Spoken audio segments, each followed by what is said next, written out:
everybody. We're going to get started.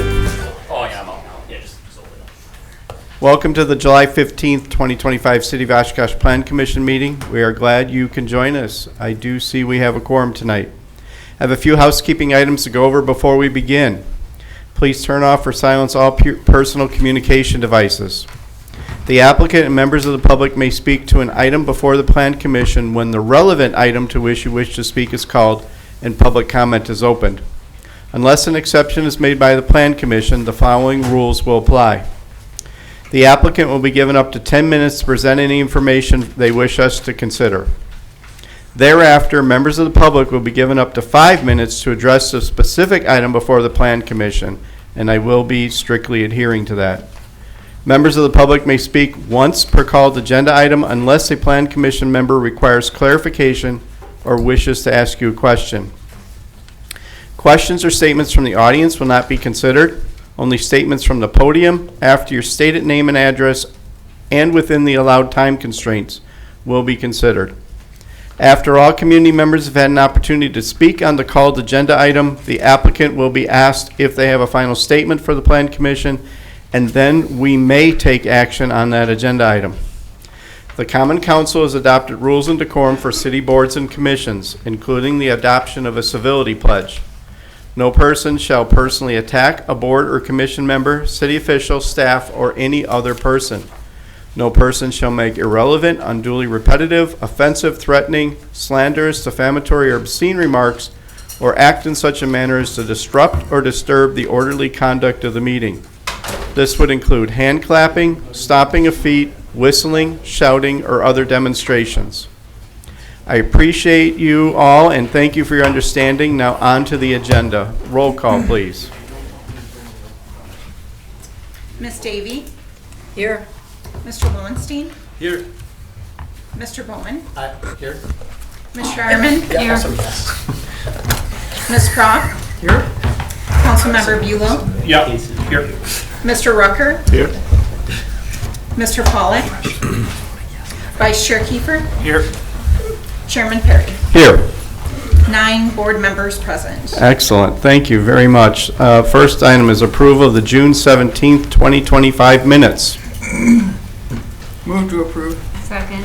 Okay, we have a motion and a second on the minutes. Is there any discussion on this motion? Any discussion on the minutes? Okay, I'm seeing none. We can have a voice vote. All in favor say aye. Aye. Any opposed, nay? Okay, the minutes have passed. On to the regular agenda for tonight. Item number 1 is a residential design standard variance to allow for a home addition at 143 West 22nd Avenue. Benjamin Campbell is the owner and applicant. Have there been any site inspections? Okay, those are so noted for the record. I will accept the staff report as part of our record. Please present your summary. Thank you, Chairman. Yeah, as stated, the applicant here is requesting approval of variance from the city's residential design standards to allow for a home addition that is more than 50% of the principal structure's existing footprint. Up on the screen here, you can see the location of the property. It's on the corner of West 22nd Avenue and Nebraska Street.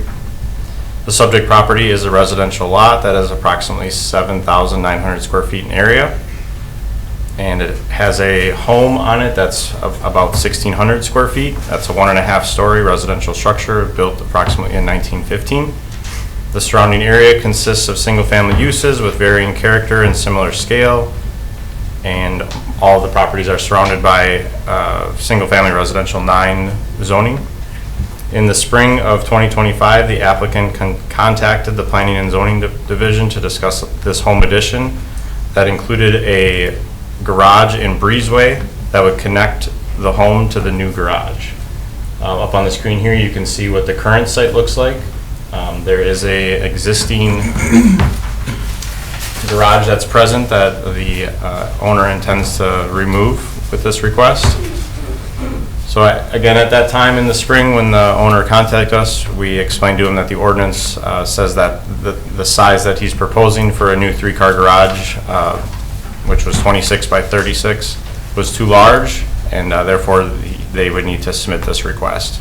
The owner did so, And with that request, submitted these plans here that show the existing home with the approximate 10 by 10 breezeway and the 3-car garage.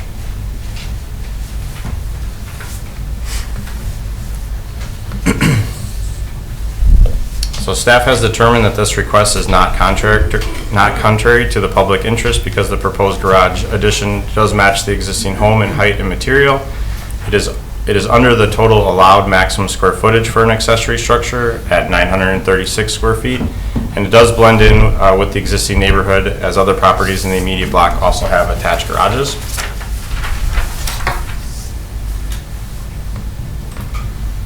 So with that, staff does recommend approval of this variance request to allow a home addition that is more than 50% of the existing principal structure's footprint, with the following conditions and findings listed in the staff report. Thank you very much for your report. Plan Commission, do you have any technical questions for the staff?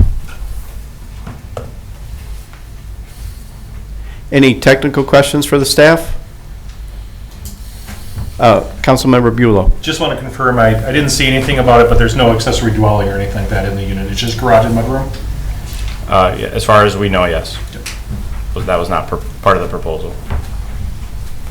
Any other technical questions? I can make one point, maybe. Sure.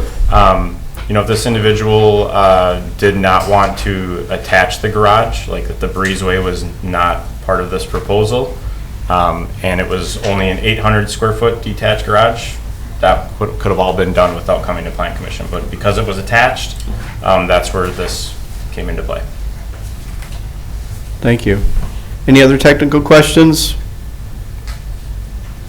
Okay, I'm seeing none, so I am going to allow public comment and open the public comment period. And if the applicant is here, they may make a statement. Is the applicant here, and do they wish to make a statement?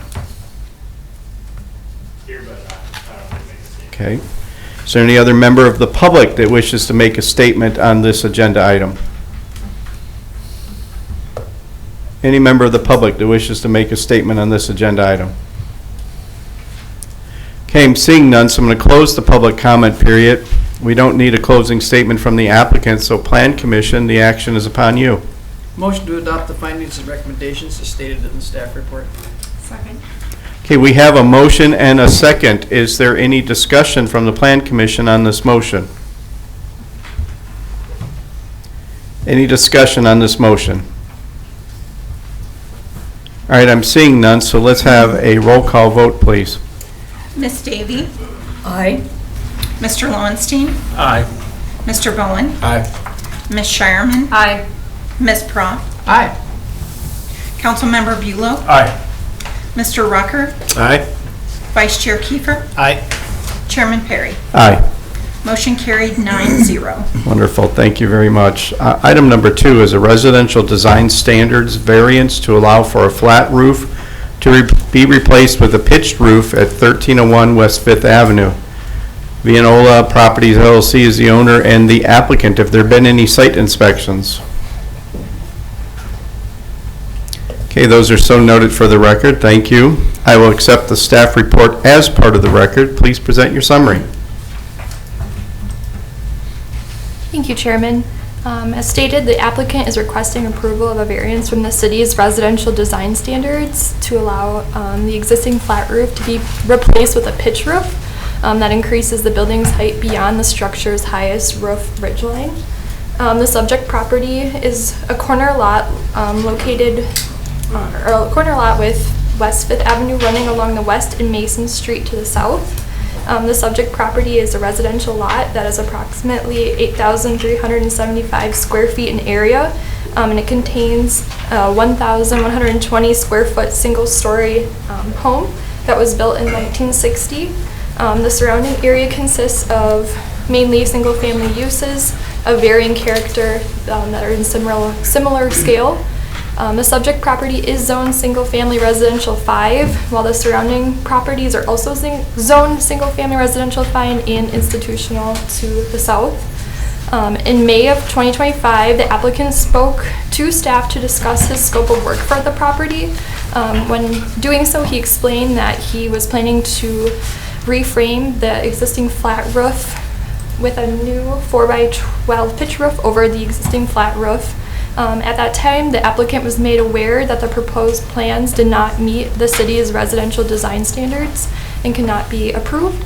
The applicant then submitted the proper design standard variance application in June of 2025. Shortly after that, the applicant had informed staff that there was a miscommunication with the contractor and the flat roof had already been removed from the home. With that being said, the new roof has since been installed due to impending weather concerns. The applicant stated that the roof modifications were necessary because the flat roof was leaking and putting the well-being of the house in structural jeopardy. The applicant feels this change improves the look of the home and is consistent with the newly installed detached garage and is compatible with the neighboring properties. Staff has determined that this overall project does not negatively affect the neighborhood or negatively affect or impact the architectural integrity of the home. And with that being said, staff recommends approval of the variance from the city's residential design standards to allow for the existing flat roof to be replaced with a pitch roof with the condition and finding listed within the staff report. Thank you very much for your report. Plan Commission, are there any technical questions to staff? Any technical questions for the staff? Okay, I'm seeing none. I'm going to open a public comment period and request a statement from the applicant if they are here and so choose. Is the applicant here and do they choose to make a statement? I'm here. Okay. Any other member of the public wish to speak on this agenda item? Is there any member of the public that wishes to speak on this agenda item?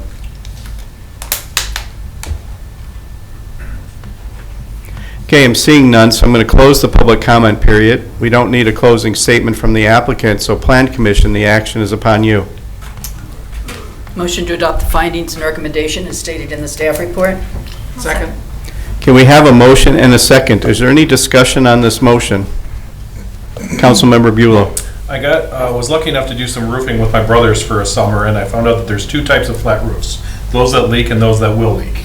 So I am glad that this has been adjusted and changed. I wish it would have gone through the proper channels to get approved before, but I'll be voting in favor. Ms. Davy? I had not had the roofing experience, but it does make sense to me to have a pitched roof in Wisconsin with our snow. I would have voted to approve this anyway, but again, the timing was unfortunate. It would have been nice if, and I don't know for sure if the applicant is a construction or what. It's just got a name on it that I didn't recognize, but it seems to me, it sounded like somebody who should know what they're doing. Any other discussion on this motion? I'm going to have add some discussion as well. I agree with Ms. Davy. I do believe that this is somebody that should have known what they were doing. We do frequently enough have these types of agendas on our item where we find that the work is already completed before the process is complete. I have mentioned many times in the past that where do we take a stand?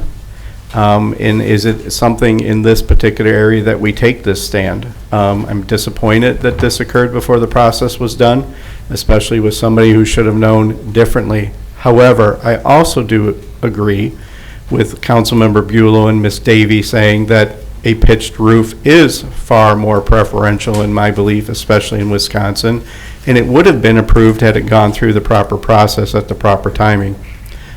So I will go along with the commission on this one, but I do need to express the dissatisfaction of once again having an agenda item for items that have already been completed that should have gone through the process. Any other discussion on the motion? Okay, I'm seeing none. Let's have a roll call vote, please. Ms. Davy? Aye. Mr. Lowenstein? Aye. Mr. Bowen? Aye. Ms. Shireman? Aye. Ms. Prop? Aye. Councilmember Bulow? Aye. Mr. Rucker? Aye. Vice Chair Kiefer? Aye. Chairman Perry? Aye. Motion carried 9-0. Thank you very much. Item number 3 is to accept the stormwater pond basin easement located at southwest of 2022 Olivia Road, parcel listed. Lake Butamort Development, Red Earth LLC is the owner. City of Oshkosh Department of Public Works is the applicant. Have there been any site inspections of this property? And you may add myself as well. Thank you. Those are so noted. I will accept the staff report as part of the record. Please present your summary. Thank you, Mr. Chairman. The subject property is located southwest of Phase 2 of the Lake Butamor's multifamily development. Phase 2 is currently undergoing city review and involves construction of an 80-unit apartment and street extension.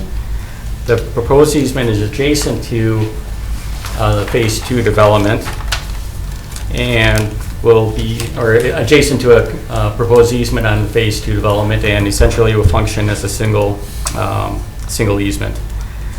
The easement will allow all municipal stormwater uses as part of Red Earth's public stormwater management system. In addition, the easement will also allow stormwater emanating from the public rights-of-way, as well as areas outside of Red Earth's property, to drain through the pond. The easement provides city access to inspect the pond to ensure it's functioning as designed, and the easement language applies several requirements and conditions to both Red Earth and the city. This is the easement map exhibit. Exhibit 2 here is the easement that we're looking at today, and it's adjacent to an easement located on the Phase 2 development area. This easement will be part of a final plat, which is why it's not running through this process, and this being outside the development area required it to go through as a separate item. The city attorney's office has drafted the necessary easement documents. Red Earth has been involved with the creation of this easement and is agreeable to its granting. Final signed easement documents will be recorded at the Winnebago County Register of Deeds after Common Council approval. So with that, staff is recommending approval of the acceptance of the proposed storm sewer easement as requested. Okay, thank you very much for your report. Plan Commissioners, any technical questions to the staff? Any technical questions for the staff? Okay, I'm seeing none, so we're going to have public comment on this agenda item as well, and I will open the public comment period and request a statement from the applicant if they are here and if they so choose. I don't see the applicant, so I will open the public comment period and request for additional public comment. Is there any member of the public that wishes to speak on this agenda item? Any member of the public that wishes to speak on this agenda item? All right, I'm seeing none, so I'm going to close the public comment period. We don't need a closing statement from the applicant, so Plan Commission, the action is upon you. Motion to adopt the findings and recommendation as stated in the staff report. Second. Okay, we have a motion and a second. Is there any discussion on this motion? Any discussion on this motion? All right, I'm seeing none, so let's have a roll call vote, please. Ms. Davy? Aye. Mr. Lowenstein? Aye. Mr. Bowen? Aye. Ms. Shireman? Aye.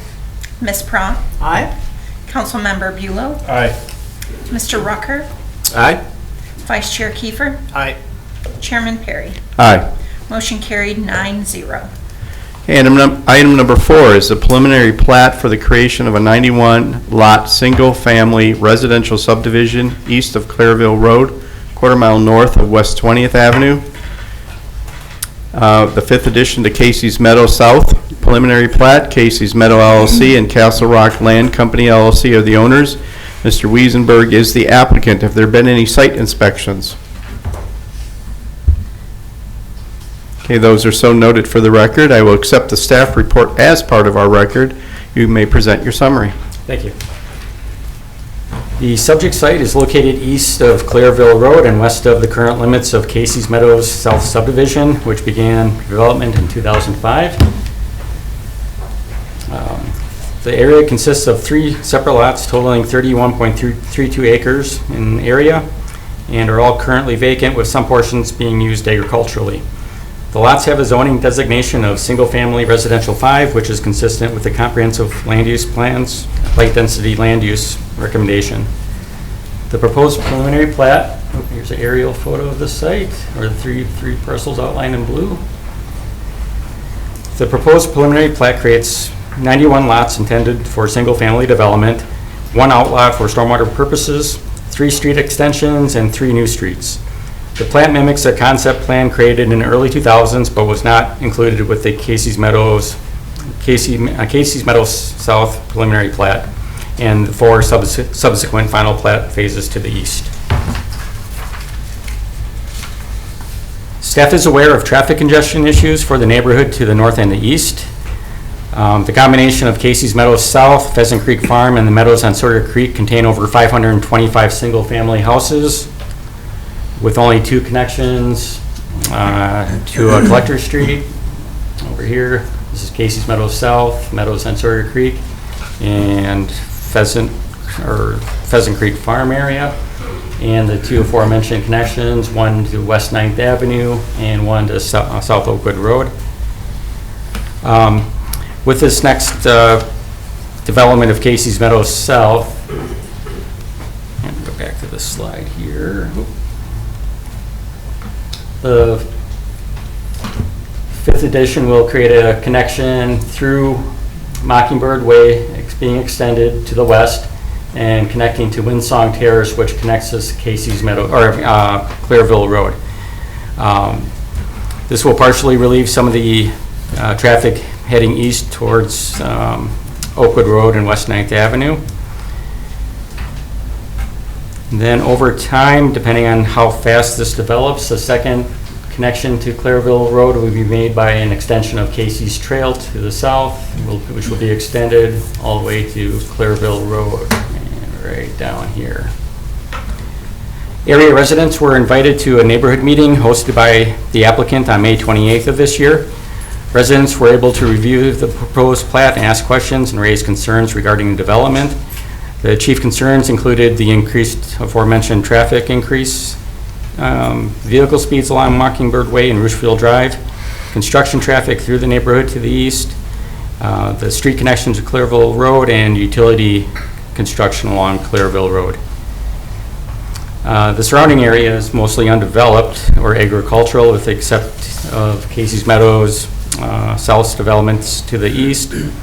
And there are several rural-style single-family uses along Clairville Road to the west, and a cable service provider facility on the west side of, or on the east side of Clairville Road.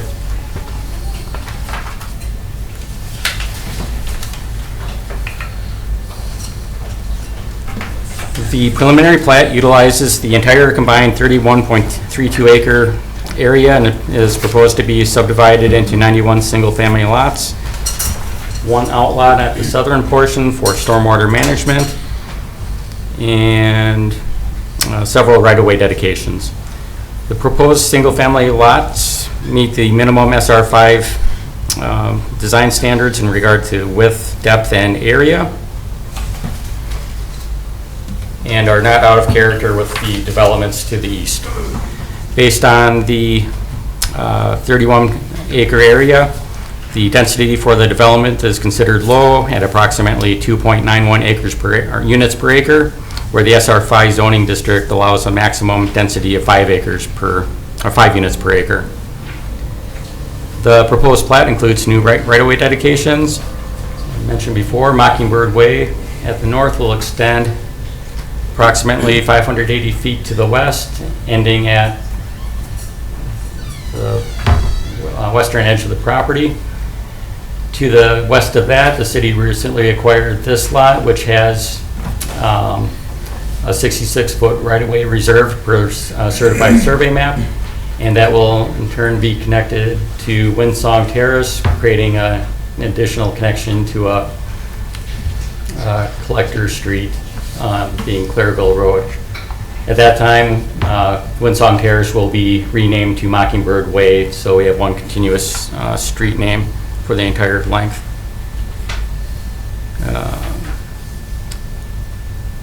There are also a few other right-of-way extensions Wyatt Way will be extended approximately 225 feet connecting to Autumn Lane. And Casey's Trail will be extended approximately 1,200 feet, making a connection to Clearville Road to the west. And a new street new street will be Autumn Lane, which connects Mockingbird to Casey's Trail to the south. And a new street will be created called Lila Lane, which is located between Mockingbird and Wyatt Way. The plat includes a 4.39 acre area known as Outlot 3 to the south, which will be utilized for stormwater management. At this time, it is unknown exactly how much land will be required for this for a detention pond and associated storm management features. Once designs are drafted and the amount of land is required at final platting, the depths of lots 169, which is here, through 178 to the west, the depths of those lots may be increased, which will be shown on the final plat at that development phase. The development has stated that the subdivision will be developed in 3 final plat phases. Each phase will final plat approximately 30 lots, starting with the northern third. Phase 2 will final plat the central section, and Phase 3 will final plat the southern section. Timing for the second and third phases is uncertain, as development is strongly determined by market conditions. Parkland dedication was provided with the very first phase of Casey's Meadows South, which allowed the creation of Rouge Park. Rouge Park is 42.31 acres in area, which far exceeds the land dedication requirement of 5.18 acres for the 205 single-family lots. The Department of Public Works has reviewed availability of city utilities to serve this development. They reported that city water and sanitary sewer can be extended from all the abutting streets. Water main will further be extended along Mockingbird Way at the north side, making a connection with a proposed water main on Clearville Road. The water main on Clearville Road is scheduled to be constructed sometime during 2026. And what this will do is create a much needed water main loop to ensure continuous water service to the entire Casey's Meadows South development. Preliminary civil designs for utilities, street construction, and stormwater management have been submitted and are under review. Approved plans will be required for each final plat phase of the development. The city police and fire departments have reviewed the final plat and echoed staff's concern with the lack of a collector street connection to the neighborhood. They are satisfied with the initial Mockingbird Way / Windsong Terrace connection to Clearville Road and the eventual second connection to Clearville Road via Casey's Trail. The Oshkosh Area School District has been notified of the proposed subdivision and has not responded with any concerns about being able to accommodate the potential increases to the student population. After preliminary plat approval, the applicant will submit the final plat for the first phase at the northern portion of the plat, or pre-plat, for review and approval. After final plat approval, the applicant is expecting to commence with utility construction later this year. Staff is supportive of this development, which aligns with the strategic objectives outlined in the Housing Needs Assessment Report. The initiative involves the addition, or this initiative involves the addition of 91 single-family lots, an essential step towards addressing the identified housing needs within our community. The proposed plat will also hopefully reduce traffic congestion within the neighborhood to the east by eventually providing 2 alternative connections to Clearville Road. So with that, staff is recommending approval of the 91 lot 5th edition to Casey's Meadows South preliminary plat as proposed. Thank you very much for your report. Plan Commission, are there any technical questions to staff? Mr. Bowen. Can you go back to the aerial? No, sorry, the overall, yeah, that one. Can you remind me where Rouge Park is in all Rouge this? Park is this lot That's down right, here. That's right, okay. Mostly a passive recreational area. Yep, got it. Thank you. Mr. Lowenstein. Are the 3, looks like farm fields to the north, are those also residentially, in the future, is that whole area is planned to be sort of filled in with houses? Correct. Currently, all those lots are zoned SR5, single-family residential, and our comp plan has it slated for low-density residential. Thanks. Ms. Shireman. Mr. Chair, and I'll be voting present as I live on Mockingbird Way. Okay. Mr. Kiefer. As you mentioned, Rush Park is basically a passive park. There's no playground. The only playground in this entire area west of Oakwood is actually Carl Traeger School, so it's really not a city park at all, obviously. Any trail connections like we saw with the development on 20th, any other trail connections or to the Rush Park development?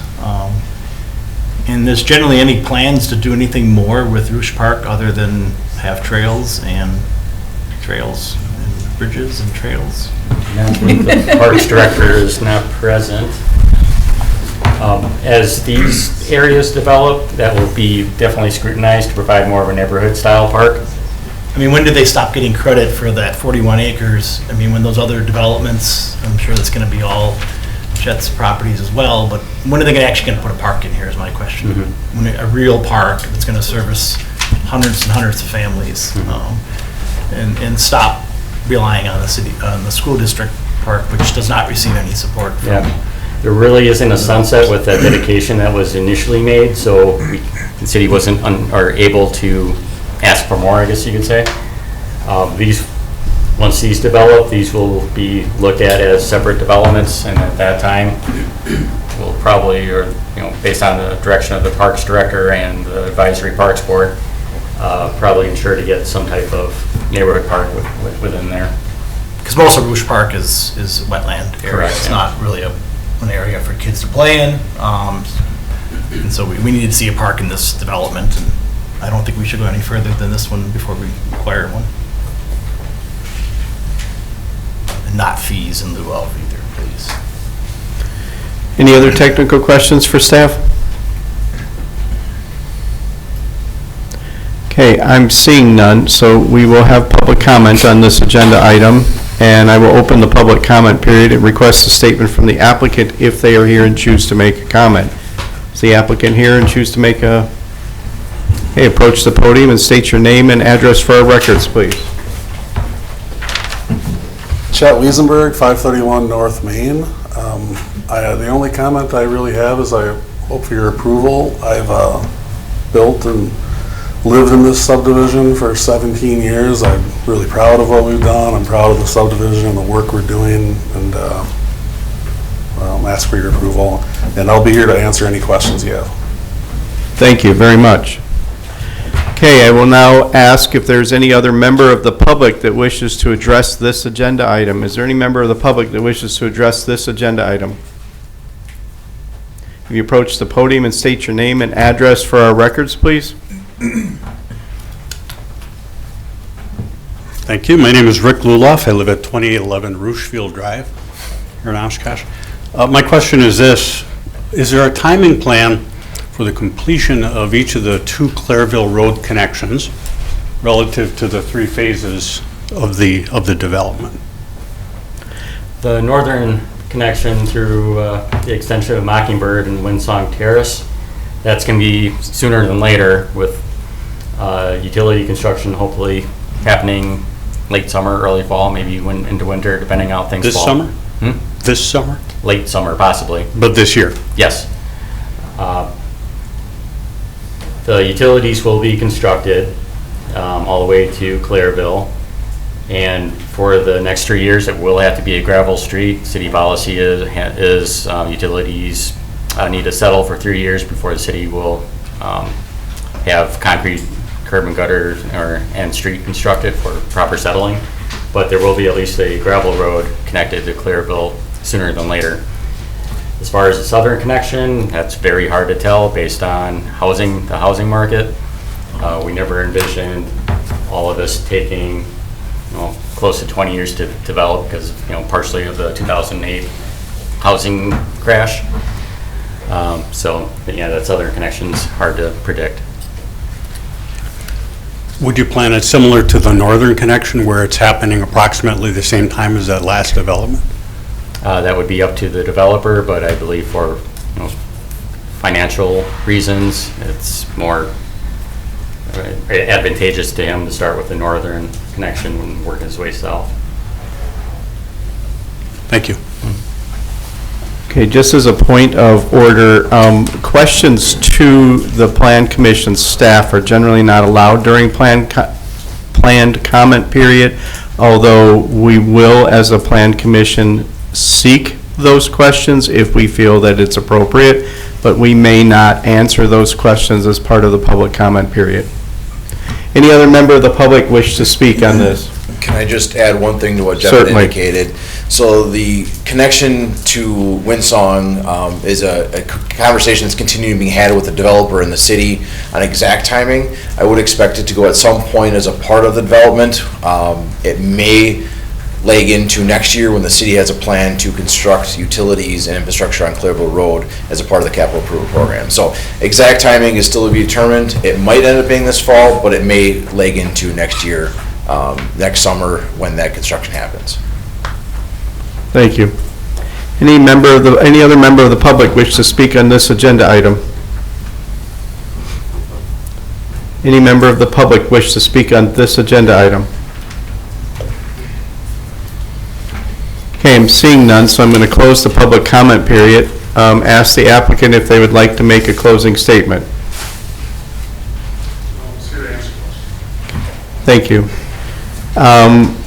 So the applicant is not making a closing statement, so Plan Commission, the action is upon you. Motion to adopt the findings and recommendations as stated in the staff report. Second.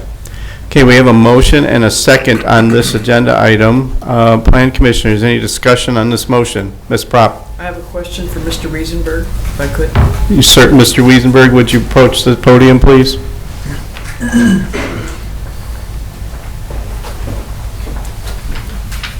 I think we got the answer we all wanted to hear, which is that this north connection to Clairville is going to be done fairly quickly by development standards.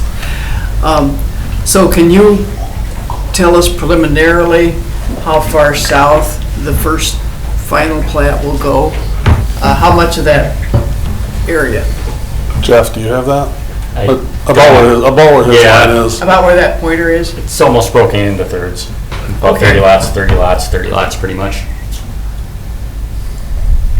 Okay, all right, and we are assured then that that connection to Clairville will happen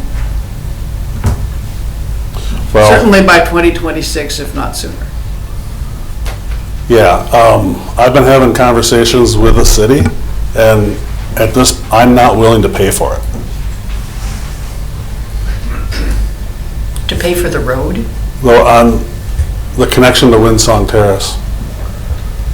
Because there's other property owners that own the property that are gonna benefit from that to the north and the south. And I think it's very unfair to place it on me as a developer to build those costs into the 90 lots that I have. So you're saying the discussion is ongoing, and at this point, we really don't know? Correct. Okay, thank you.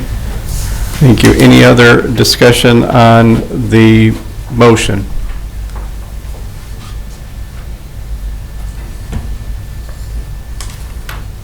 Ms. Prop? Just that I don't like to hear that answer.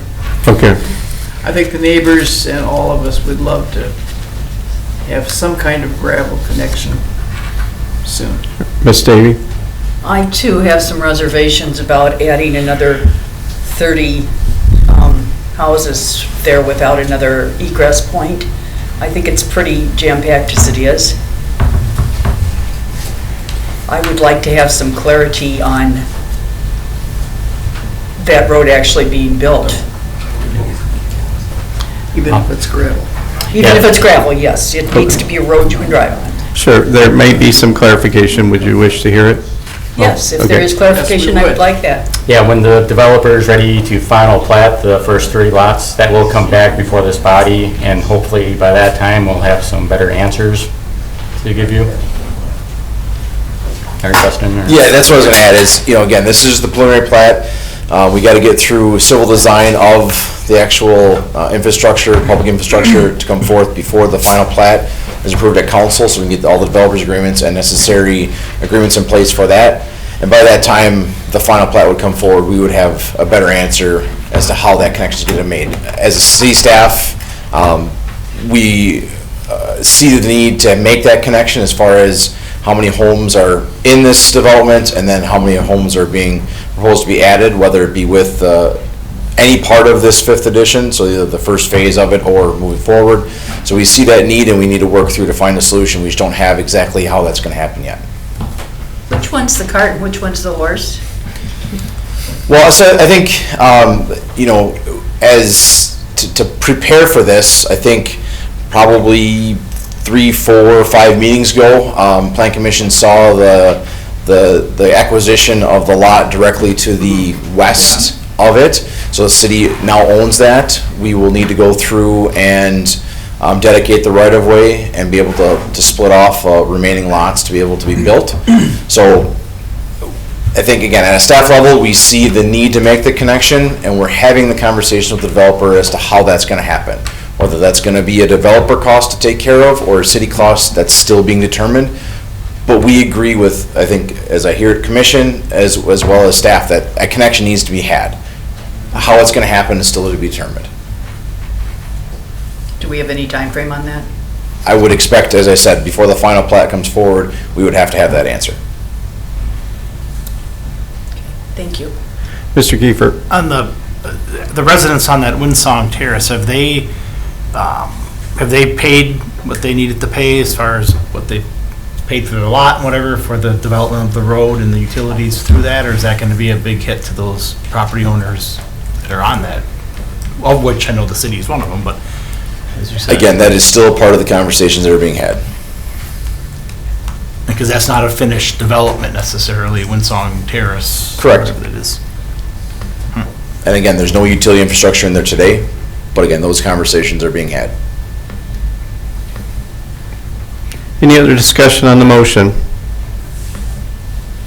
I just want to if I'm looking at this map, I mean, the only way out of here is all the way down Mockingbird Way to Rochefield, going through that nasty corner, out to Oakwood. Correct. I mean, unless you wind your way through, I don't even know if you can get out the 9th. Oh, I guess you could. There's one connection to 9th. Yeah. Pheasant Drive. So I don't think it's a question of, it's got to get done. I mean, you can't have all these 30, 60, 90 additional homes all going out to Oakwood. Councilmember Yule. I just want to make sure I'm 100% clear on what the stick in the mud is right now. So Windsong Terrace obviously has a length of road. Mockingbird Way, where it would come up to the lot line for the new 91 lots, is part of the development. So are we talking about the funding to connect those two? Correct. What's the estimated length of that? Like It depends on what we want to do. So there's a existing road that runs the first, and I'm really guessing numbers here, about 500 feet off of Clairville, and I think there's about a 200-foot gap between the end of the current road and the start of the developer's development. Okay, that's about what I was thinking here, 200, 300 maybe. And I don't want to see the inability to figure out how to get that done stop a development of 91 homes when we need the homes, obviously. So putting on a little bit more city council hat is I would like to see us figure out a way to get that funded and get it done. Yeah, exactly. And from what I'm understanding is that even if we approve it here, when it comes back for final plat, we'll have likely that answer, and if not that answer, then we have a chance to say no at that point. Correct. Correct. Okay.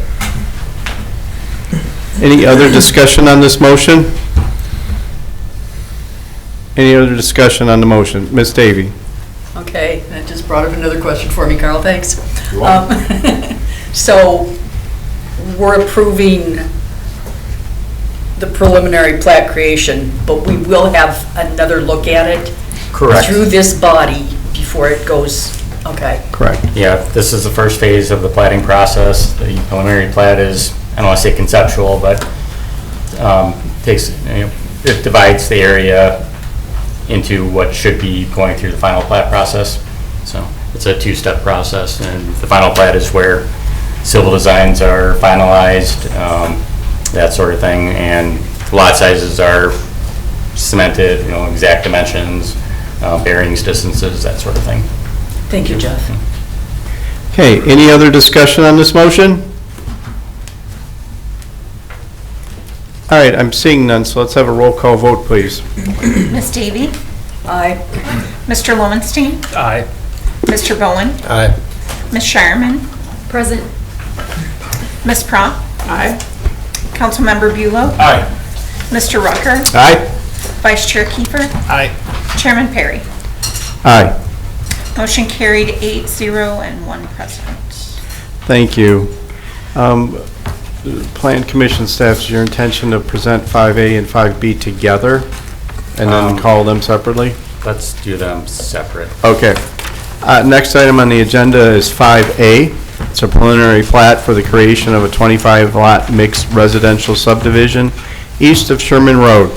It's the second addition to Island View Estates preliminary plat. Zachary Enterprise LLC is the owner, Wildflower Landscapes LLC, and Davo Engineering and Environmental Incorporated are the applicants. Have there been any site visits? Okay, those are so noted for our record. I will accept the staff report also as part of the record. Please present your summary. Thank you, Mr. Chairman. The subject site is located east of Sherman Road and north and west of the limits of the Island View Estates and its first edition subdivision, which began development in 1999. The area is included in a preliminary plat that was approved by council in 1996. Got it up here. Yep, this is the preliminary plat approved in 1996. It did change over time. This being the first addition to Island View Estates, which platted a portion of the preliminary plat from 1996. And then the first edition of Island View Estates was pre-platted some area on the eastern side of the preliminary plat. And now the applicant is requesting to redo or amend the preliminary plat. Oops, sorry about that. Pretty much looking to amend the preliminary plat area of the north central section of the development.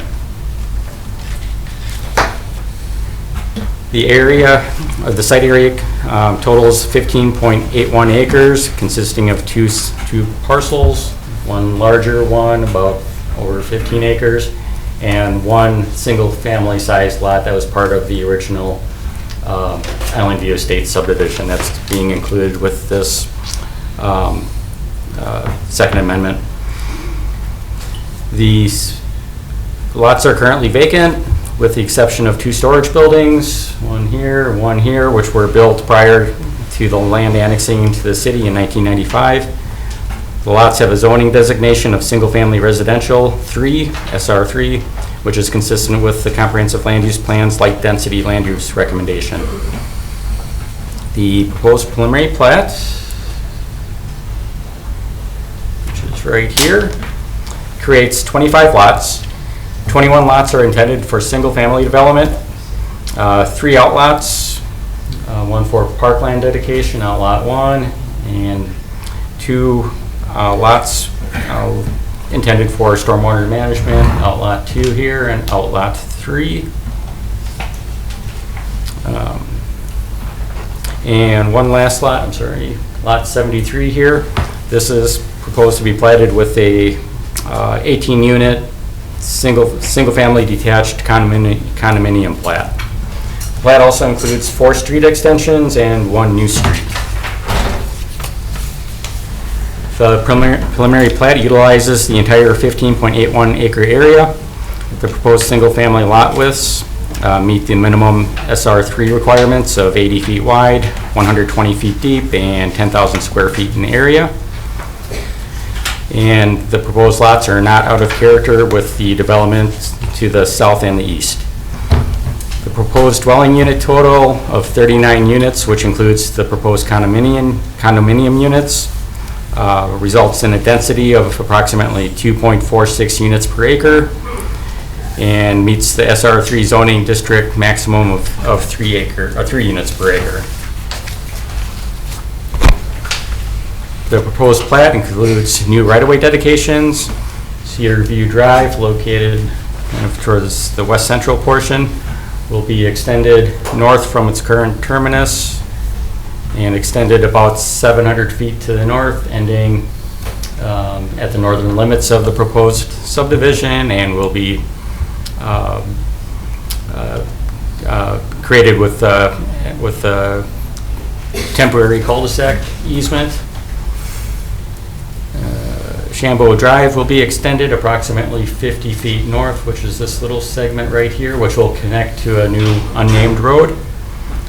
Hillwood Run Drive, which ends right here, will just be dead-ended with a cul-de-sac bulb, which will be dedicated. And lastly, one new street, and East-West Street, will be dedicated between Cedar View Drive and dedicated all the way to Sherman Road. The new 50-foot wide street will, the proposed street here is proposed to be 50 feet wide, which will require a subdivision variance as it does not meet the minimum required 60-foot wide dedication required by the subdivision regulations. And a second variance will be required for the dead-end length of Hillwood Run Drive, which is off the plat here, but this will create a 690-foot dead end where the subdivision regulations have a maximum dead end street length of 500 feet. And both of these variance requests are part of the second staff report, item 5B. The plat includes a 0.847 acre area located centrally, identified as Outlot 1. This will be dedicated to the city for parkland purposes. The area does fall short of the required dedication amount of 0.902 acres. To make up for this deficiency, $800 in fees will be accepted by the city. This recommendation was made by the Advisory Parks Board on May 12th and approved by council on May 27th of this year. Outlots 2 and 3, Outlot 2 being a larger one and Outlot 3, will be utilized for stormwater management. Much of the lot is impacted by wetlands, making the area undevelopable. The wetlands, mapped wetlands, are identified by the red areas shown on the plat. A retention pond to serve the development is being proposed at the eastern end of the lots and will be located outside of the wetland area over at the eastern portion over here. The Department of Public Works has reviewed the availability of city utilities to serve the development. They reported that city water and sanitary sewer can be extended from all the abutting streets. Preliminary civil designs for utilities, street construction, and stormwater management have been submitted and are under review. Approved civil plans will be required for final plat approval.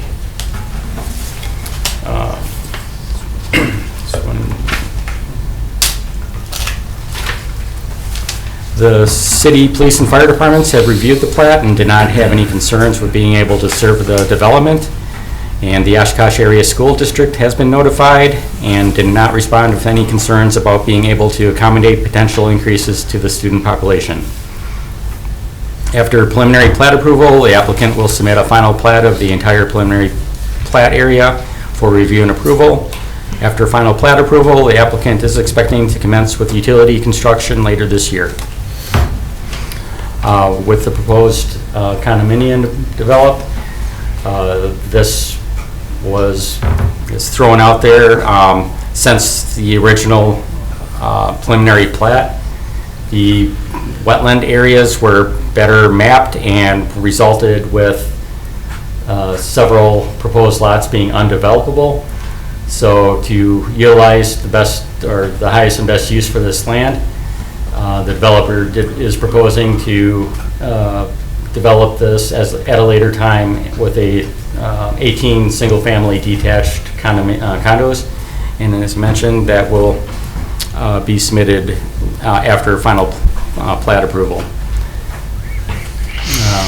Staff supports this development, which aligns with the strategic objectives outlined in the Housing Needs Assessment Report. The initiative involves the addition of 21 single-family lots and 18 single-family condo units, which is a step in the right direction towards addressing the identified housing needs within our community. So staff is recommending approval of the 25-lot second addition to Island View Estates preliminary plat as proposed. Okay, thank you very much for your report. Plan Commission, do you have any technical questions to the staff? Ms. Prop? Well, that one, show us which lots are developable on this plat. You know, sort of draw your pointer around. Sure. And So the outline of the plat, I'll start at this lower corner here. It goes up here, and then over, up and around, and goes out to Sherman Road, and then up here, and all that is developable up there and what is part of this? correct. Everything in red is the mapped wetlands, which cannot be touched or disturbed. The original, let me go back to the preliminary plat, the very first one.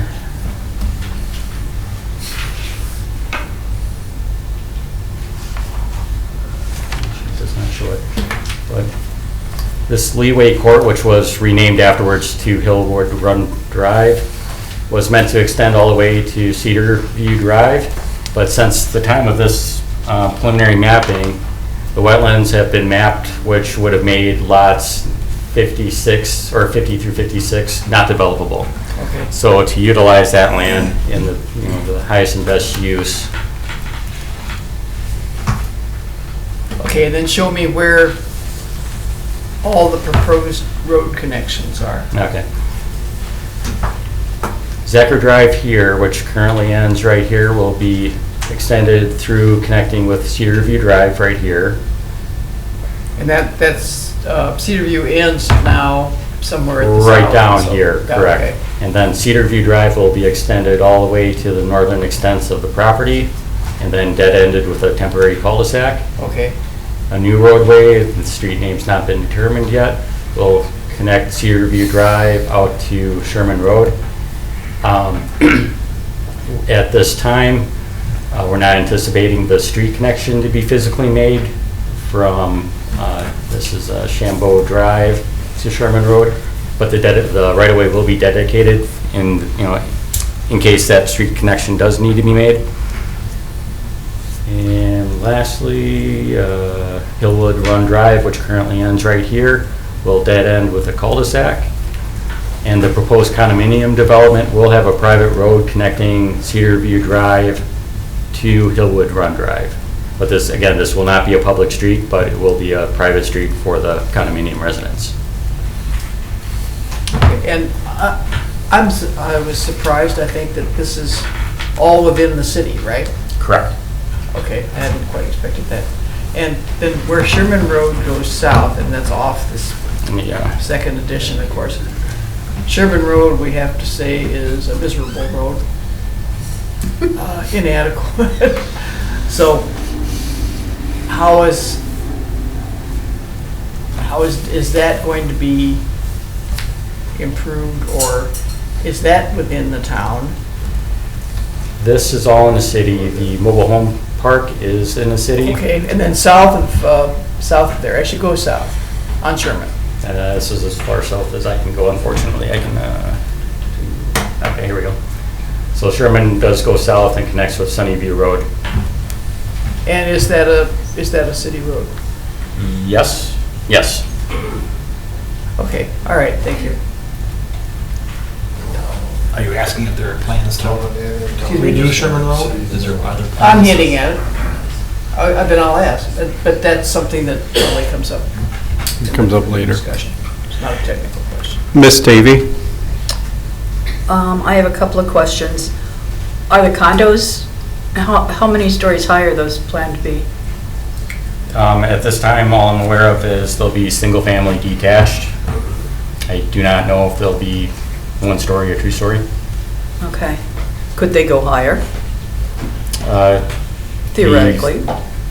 Well, the maximum, when I say detached, it's going to be very similar to development Chet Wiesenberg did on West 20th Avenue, where what this condo plat is proposing is it will create, these are going to be called units, and then they're like mini lots, and then within each of these mini lots, you'll see a single family house. So it's not going to be like a multi-family structure. They're all going to be single family houses within this condominium development. And how does, you have lines drawn showing the, what I believe is the lot line for each individual condo area? Correct. That impinges on the wetlands that I thought I heard you say can't be messed with. How is that resolved? They can still build, these I believe are about 100, 125 foot lots, and there's still buildable area to get a house on there. One advantage with the condominium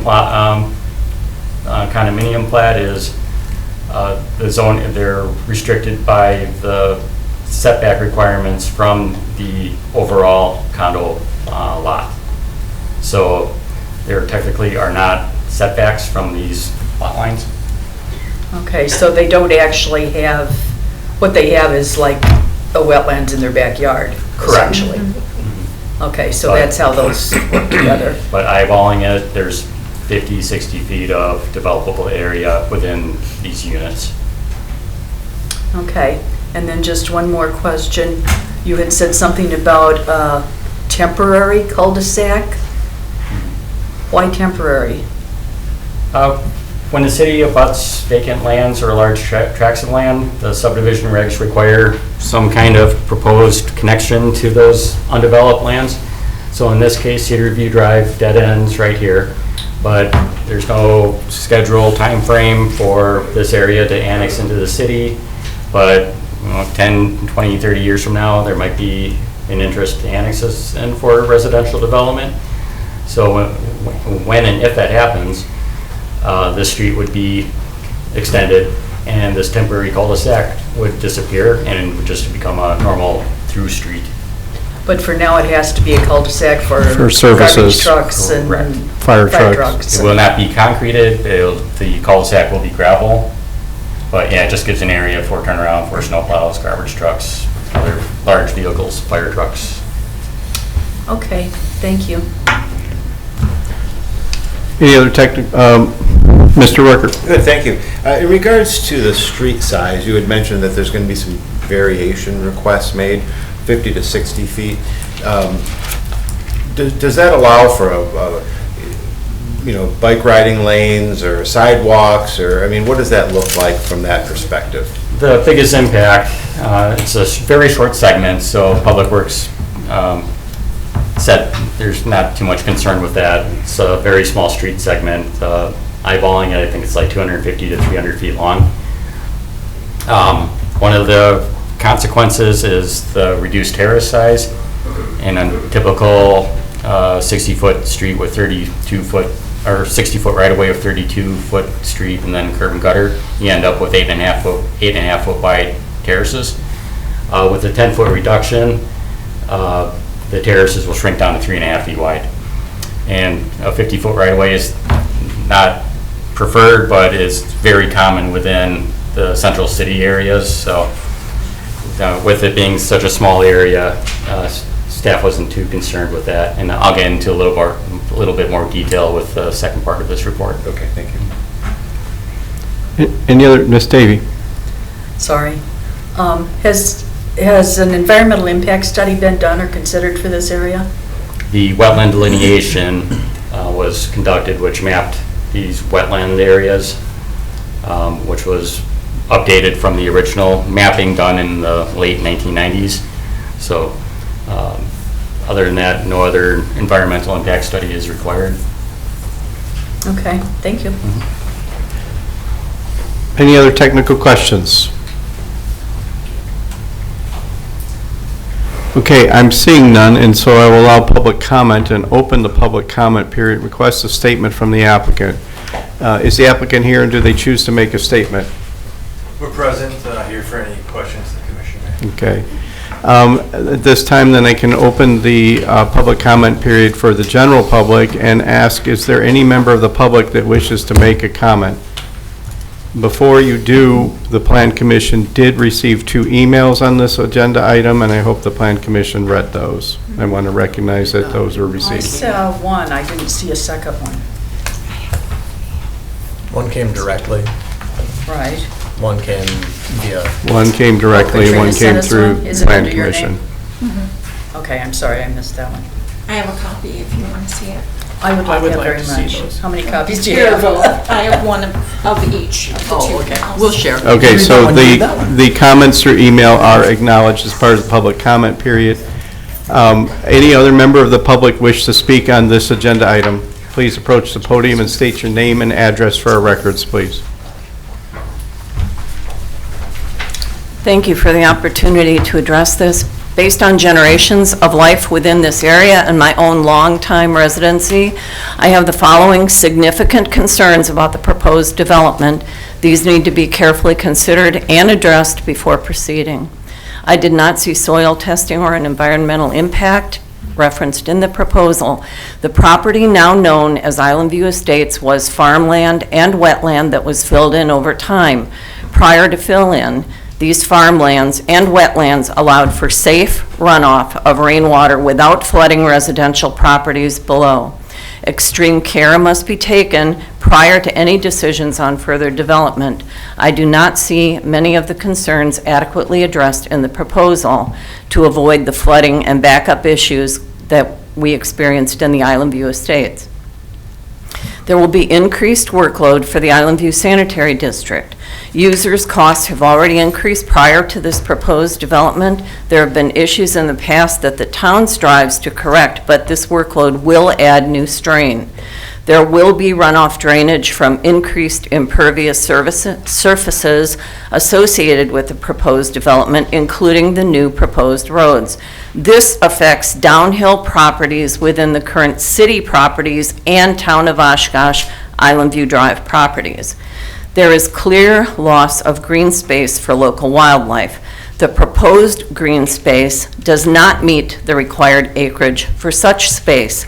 The proposed monetary bonus for the failure to meet the standard is morally and ecologically wrong. Individuals who live either in the city or the town area do so for the more rural and green life. The proposal detracts from quality living space and negatively impacts local wildlife in these spaces. Landowners already experience issues with trespass by city residents onto town resident properties despite no trespass signage. The Oshkosh Area School District cost of supporting expected increased students will disproportionately impact Town of Oshkosh taxpayers. The cost of road development, which I don't see addressed here, for the city will be disproportionately borne by the Town of Oshkosh taxpayers, so my question is, who's paying for that? This proposal includes 18-unit condominium. This is not similar to current zoning, as all development in the adjacent area is single-family units and homes. Finally, development of multi-unit condominiums will negatively impact the value of neighboring single-family homes in both the city and the township. And I thank you for the opportunity to express these concerns. Thank Name you. and address. Mary Ann Monteith, 4780 Island View Drive. Thank you. Thank you. And I apologize for leaving that out. Is there any other member of the public that wishes to speak on this agenda item? Please approach the podium and state your name and address for our records, please.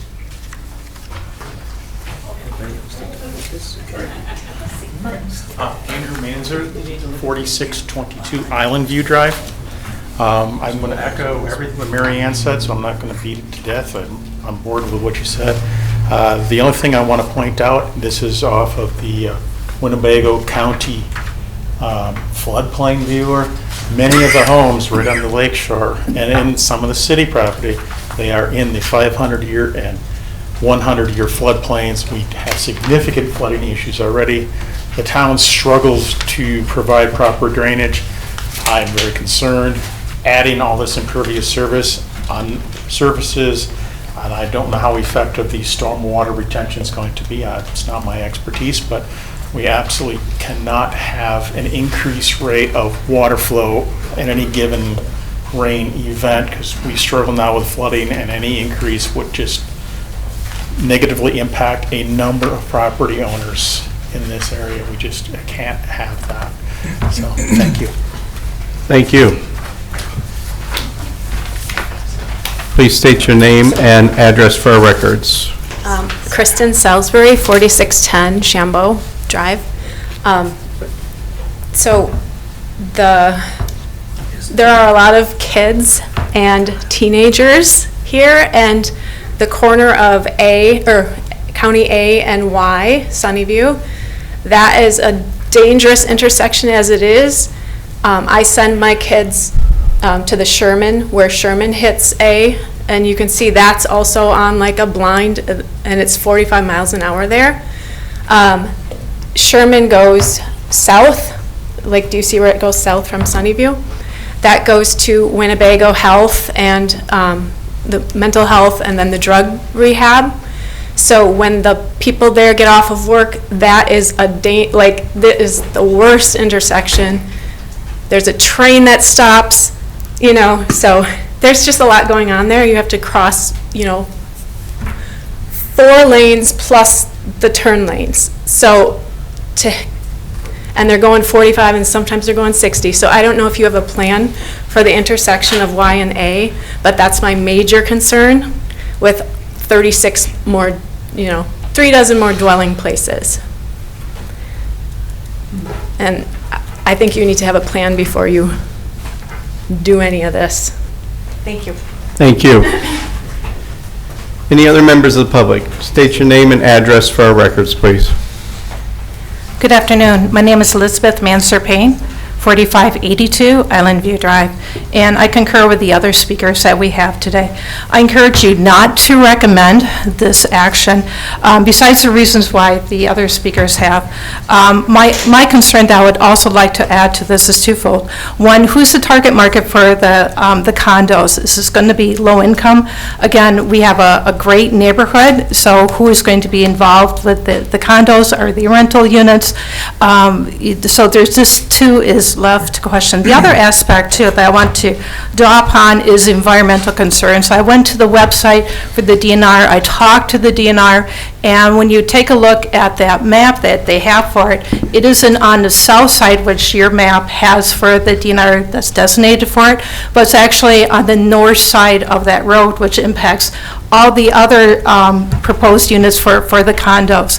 And even if this is the case where you have the map, which is on the south side of the road, which is what Hill Run, I believe it is, that's a very low area, and as was mentioned here before, wetlands are no place for a child to play in. I concur with that. I think that this has not been sufficiently drawn out yet. My property is directly in the flood zone, and I have been in the waters when we had a huge flood up to the waist with trying to get our sump pumps to work, bailing out, and having this, I am not confident that adding all this area on here, that water has got to go somewhere, and quite frankly, is going into my yard.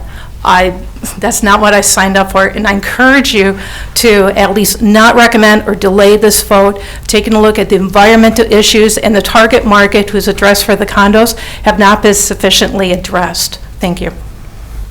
Thank you. Please state your name and address for our records. My name is Pamela Pollock, and I reside at 4630 Shambo Drive. And my biggest question is that I see that behind my residence and the residence next to me, there are going to be 2 houses. Now, there's a detention pond there with a huge drain. So where are we putting these houses when at the top of the hill there isn't enough room for these houses where the wetlands is? They're lots 61 and 62. That's one of my concerns. Of course, my other concern is the traffic. As Mrs. Salisbury said, that there's that corner is just horrible at certain times of the day. And then my other question is, can someone please explain to me the wetlands? I mean, I've heard so many different comments that if you take a wetlands away, you have to put a wetlands somewhere else. Can you give me an explanation on the wetlands? And can that be built by there, or what can be done? I think we'll wait for that and see if the Plan Commission asks that question. Okay. All right, thank you so much. Thank you. Please state your name and address for our records. Thank you. You bet. Excuse me. My name is Richard Hansen. I live at 5024 Island View Drive. It's approximately 1.25 miles away from this development. And why I know the exact distance is because my father lives across the street from where this is happening. So why this is a concern for me, we talked a little bit about the flooding. His property routinely floods in a small storm. And I get the phone call and say, hey, Richard, you need to come down here and start pumping out the basement, start digging trenches to try and move water away from his house. So it directly affects me. I am concerned with the way the condominium part of this plot is being presented, because to me this is a workaround for developing in the wetland. I would like to tell you I have no qualms with the rest of the structures that are being proposed. I understand we need housing and it's a developmental area, and this was already somewhat approved back in 1995 when my mother stood here and talked about why this shouldn't be done. Today, I really want you to focus on the condominium part and really think about, is that been presented properly? Has it been thought through? And do we really have a plan to handle the water in this area? I'm going to tell you, you do not at this point, and I ask that you do not approve this. Thank you. Any other member of the public wish to speak on this agenda item? Please state your name and address for our records. Toby Vandenhoevel, 4610 Island View Drive.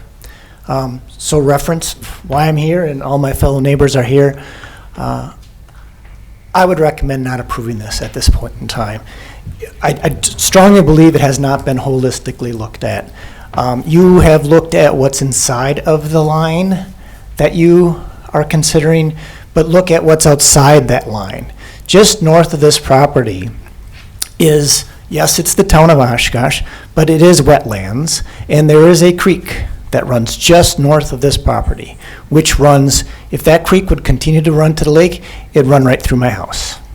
So this is personal, but it's also environmental, and I too am a supporter of growing the city and the town. So it's not against expansion, but this really needs to be looked at holistically, and I do not believe it has been. So to repeat some of the things that fellow people have said, where is the traffic report? That County A and Sunnyview is a disaster zone now. It needs to be addressed prior to considering this. I'm also concerned about what I'm hearing or not hearing about Sherman Road. You may or may not be having the traffic come out of Sherman Road, and then I'd want to know what the traffic flow into this estates looks like. Because it sounds like me it's a single entry right there off of Sunnyview. And that's a concern from a traffic standpoint. Again, to repeat what the prior person said, the traffic from Sherman Road from the south is dangerous enough during closing or opening and closing time shift changes. Now add all of the traffic from this estates competing with that. And there does not seem to be a plan for that yet, so I'd like to rate that. So,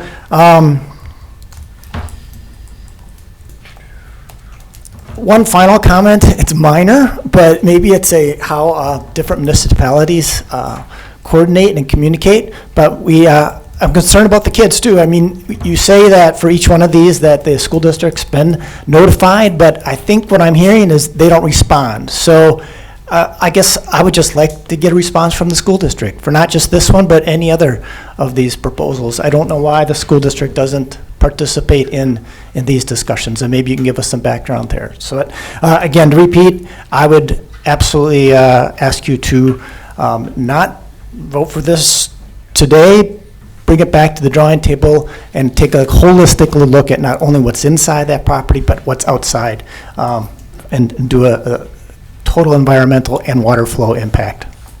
Thank you. Thank you. Any other member of the public wish to comment on this agenda item? Please state your name and address for our records. Greg Payne, 4582 Island View Drive. I've lived here since '98.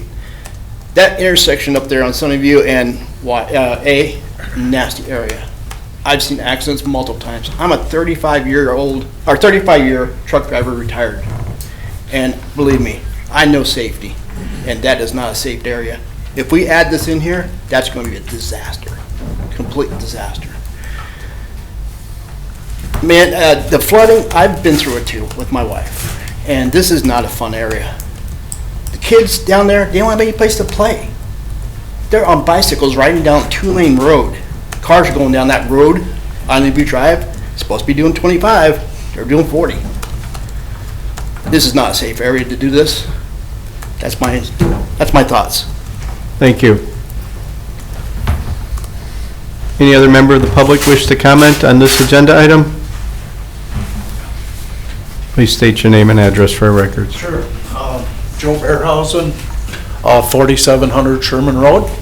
I'm just north and west to this development. I'm in the town of Oshkosh. You can see it's kind of that blank spot up on the upper left hand of the screen there. Yes. And I agree with everything everyone has said so far about this. I guess the other thing I do have a concern is, especially with the flooding, my backyard is wet just about all summer long. And I noticed that when you had the surveys done, that I'm seeing, if I'm seeing the map right, in the red, that's the wetland. Is that correct? Well, I have wetland ribbons all the way up along my property, just starting just behind the storage shed there, all the way down. I don't know if that's changed or if something's been changed with that. But that area right in behind there that you cut down a couple years ago, that's wet all the time. So I'm not sure if you plan on filling that up, or it's hard for me to understand what that is. So big concerns with that. Also concerns with the condo units and the multiple families there. And Sherman Road, basically, that runs between the trailer park, that kind of that north side of Sherman Road, that's basically not much of a road already. It's kind of an alley, I guess you might say, blacktop alley. So yeah, very concerned about that and the safety and how much work would have to be done to take care of that. So again, I agree with what everybody else has said. They kind of all took my thunder away, which is good because I don't have to say a whole lot, but I can definitely say that the wetlands are one of the big concerns for us. Yeah, thank you. Thank you. Any other member of the public? Please remember to state your name and address for our records. My name is Kathy Cowling. I live at 4540 Island View Drive, and I agree with everything my neighbors have said. I don't have anything new to add, other than, as Richard said, pay attention to what's outside the line. I live right outside the line, and the impact on flooding, the worry about what's going to happen to the wetlands, the traffic, all of that. So again, I just want to add my voice to say I urge you to vote no on this. Thank you.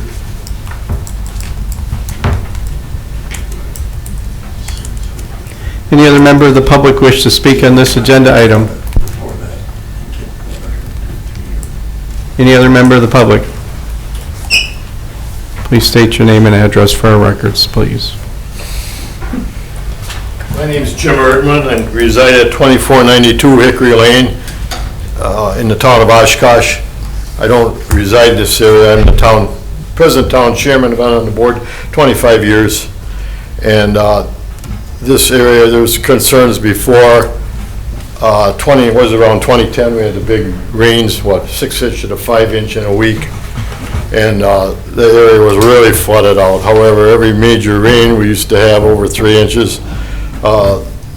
This region would flood just to the east of here on Island View Drive. This watershed or drainage basin, whatever you want to call it here, outfalls, goes all the way back to Highway 41, drains a lot of land. And it comes out on the north side of this development and it outfalls through the town of Oshkosh there. When all this flooding was occurring, the town spent around right after the 2010 flood several $100,000 and put in to your property some big underground pipes, 3-foot diameter pipes. It previously had a history of flooding. Back in the 1960s, there were flooding problems for this watershed.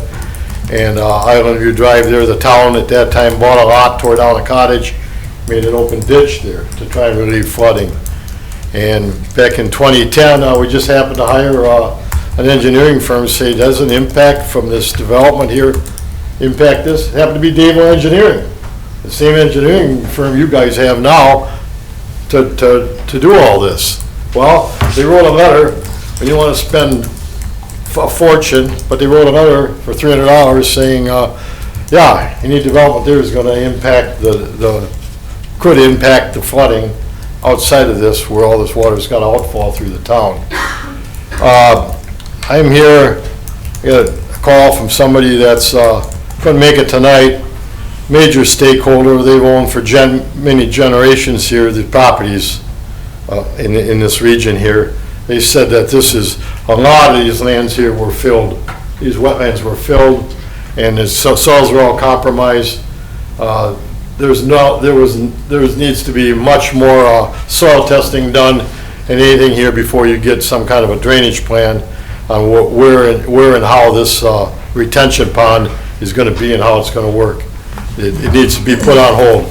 He's got property north of this area where did some development in town, had to do extensive soil testing and everything to get a retention pond in for the minimal development that he's had that's outside the wetlands. But a lot of this was filled, it's compromised soils. He wants this put on hold until more research is done on that. The other thing as far as what you're going to do here seems to be, when you talk condos, I always think of condos as more of a multi-family buildings or whatever. Needs to be some clarification here.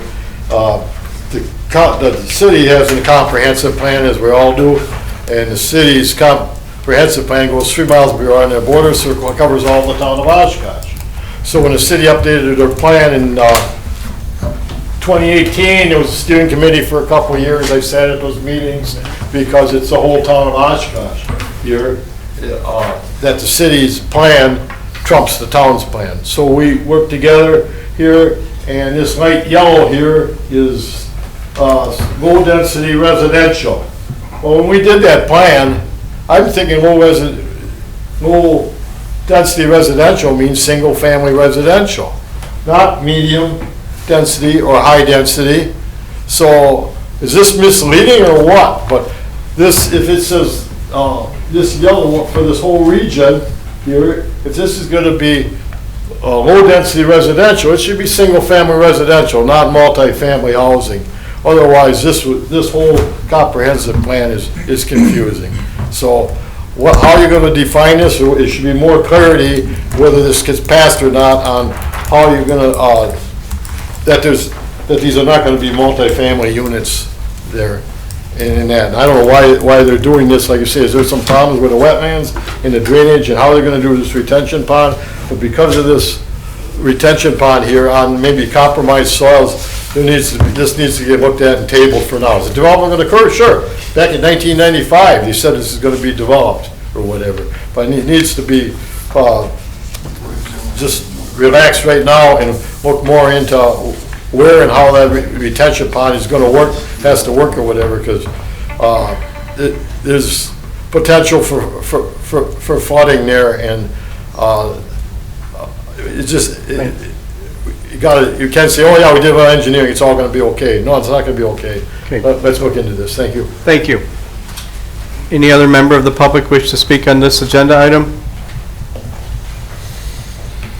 Any other member of the public wish to speak on this agenda item? Okay, I'm going to declare the public comment period closed. Ask for a closing statement from the applicant if they so choose to make one. Does the applicant choose to make one? Yes, State sir. your name and address for our records, please.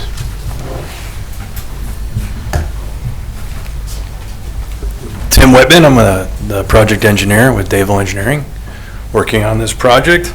I guess I'd just like to address some of the comments from the concerned neighbors. Obviously, there's a history of flooding downstream on Island View Drive. That's apparent. I know that we can fix that. I don't want to make it worse either. We want to have full compliance, or even try to go above and beyond a little bit with additional stormwater detention on site to try to slow down as much water as we can before the discharge to Island View Drive.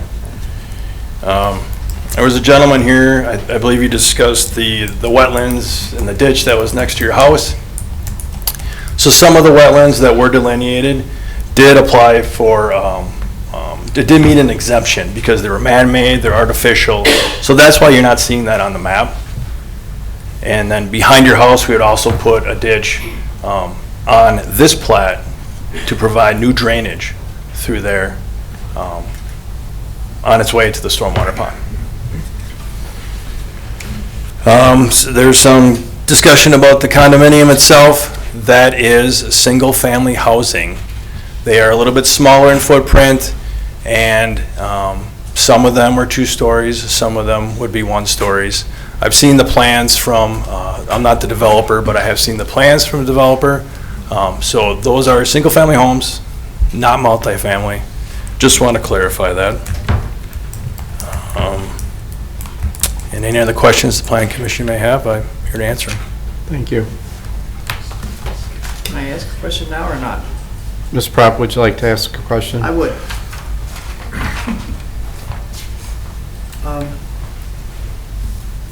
I've heard enough tonight to feel that there's significant stormwater management potential issues here.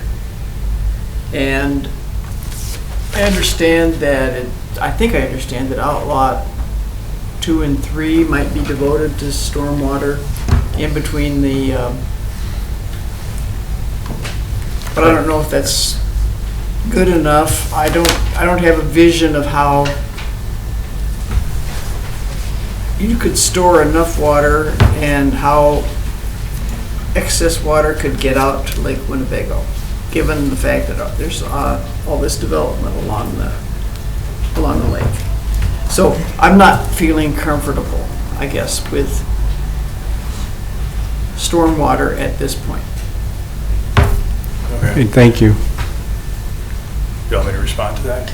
Could I ask? I mean, this is preliminary. The title is preliminary plat, so those questions, just as the last agenda item, come further on in the process. All right. So is there any other questions you would like to ask of the developer? Ms. Davy? Can you clarify exactly where the retention areas will be? It is that lot 2 and 1 and 2? 2 and 3. And 3? Outlot 2 and 3, so it is very linear. How do they work? Between the wetlands, a portion of it will be a dedicated wet pond for pollutant removal, and that portion of the stormwater management aspects. And the rest of it is storage volume to hold back water and slowly release it. How does it drain? There will be a pipe there that will Goes to the lake? it will discharge to the storm infrastructure in Hillwood, which then discharges to the dry detention basin that exists west of Island View Drive that drains to the lake. So everything that's happening with that water is happening on the other side of Island View Drive, the same side as this, and could potentially affect all the houses on the other side of the street along the lake? It has no choice but to drain to the east to the lake, correct. Is there any other questions anybody wishes to ask? We're kind of beyond our scope here. There are none. Mr. Kiefer. So the city's development plans require that any new development retain any water that's currently on that site. Nothing can be moved off the site. I'm not sure if I'm stating that correctly or not, but basically the whatever storage, whatever water retention is on the site has to remain on the site. And how you manage it and relieve it is part of the stormwater plan. So I'm assuming then that the initial plat, this preliminary plat, has the stormwater basins to capture any runoff that's created due to more impervious surfaces, but that water is not allowed for development standards to leave the site. Is that correct? I'm looking to it. Well, saying that correctly? Well, we are limited to the city's ordinance, which does require limiting that post-construction flow to that of what the pre-development flow was. So we are allowed to allow water to discharge, but at a similar rate or less. Okay, yes, sorry. I did not state that very well, but that's what I meant. Thank you. So it's not going to add to any existing problems, and it could potentially help with some existing problems. Well, that's one thing I was just going to kind of add to that. Big picture wise, the city of Oshkosh has one of the most restrictive, if not the restrictive, quantity requirements in the state. As we all are aware, residents are aware, city and surrounding areas have had a large, long history of flooding. So the city stormwater ordinance for flood control was enacted back in 1992. And has since carried through this point, and we are, again, one of the most restrictive in the state. So yes, the development here will have to retain water on site and release it back slower to the system that is there than it looks like than it is today. Thank you. All right, we're going to move on, Plan Commission. Okay, so Plan Commission, we've had our discussions, our public comments, so the action is upon you. Motion to adopt the findings and recommendations as stated in the staff report. Second. Okay, we have a motion and a second. Is there any discussion on this motion? Councilmember Buelow. Justin, if you don't mind coming back up, I think this is the best question for you. In several of the tours that I've taken and working with our city staff, one of the things that surprised me is that, in fact, like the subdivisions actually improve stormwater management for an area because the entire area is graded and planned for how the stormwater will be maintained, and the planned drainage helps reduce localized flooding and prevents uncontrolled runoff. And I have this written because I actually Googled it as well to make sure I wasn't wildly. So I guess it's a statement, but not a question. But is that accurate? What I've been told and understand? Correct, yeah. So the again, as I just indicated, the intent and the concept in the city's stormwater ordinance on flood control specifically is that we reduce the site's discharge from pre to a greater than it is post. Gotcha. And with all that planning, so we've actually seen other areas where the development has helped reduce unplanned flooding and unplanned water. Correct. Units. Yes. Okay, that's all I have for him. So if anybody wants to grill him now, I do have other questions. But Ms. Davy, do you have a question? Okay, or a statement? It's more of a question. So just to clarify, in spite of the fact that I spent like 2 hours driving around out there because you can't help it because you get lost on the roads and stuff, but, and there are houses that are built way up high that I don't even know why somebody wanted to build there, but it's like a mansion, you know. And I'm thinking the people next to them must be getting awfully wet. But that's not my question. My question has more to do with that whole copse of trees where the condos are gonna go. Those would have to come out, obviously, to build anything there. So you're losing all of that infrastructure, basically, that's helping with water, right? And all the wetlands and all the cattails and everything in the area. Is that all just gonna get filled in and flattened out, and then we put houses there? And then we put in one retention pond or detention pond that sucks everything that we've just made into hard space from all the soft space that's been around there out? Did I get that about right? So, wetlands, no. DNR and Army Corps are very protective of the wetlands, as I'm sure the engineer that's designing it can attest to. So, no, there may be some small impacts to wetlands which are allowed by DNR, but those are, again, very minimal, and I expect the majority of the wetlands in those areas to stay as it is today.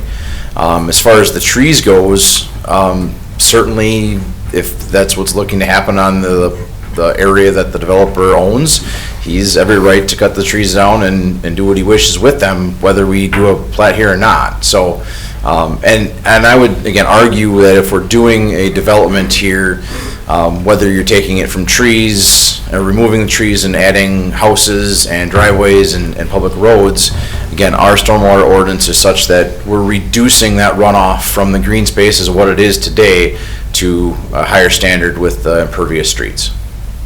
So a higher standard is less water. Correct.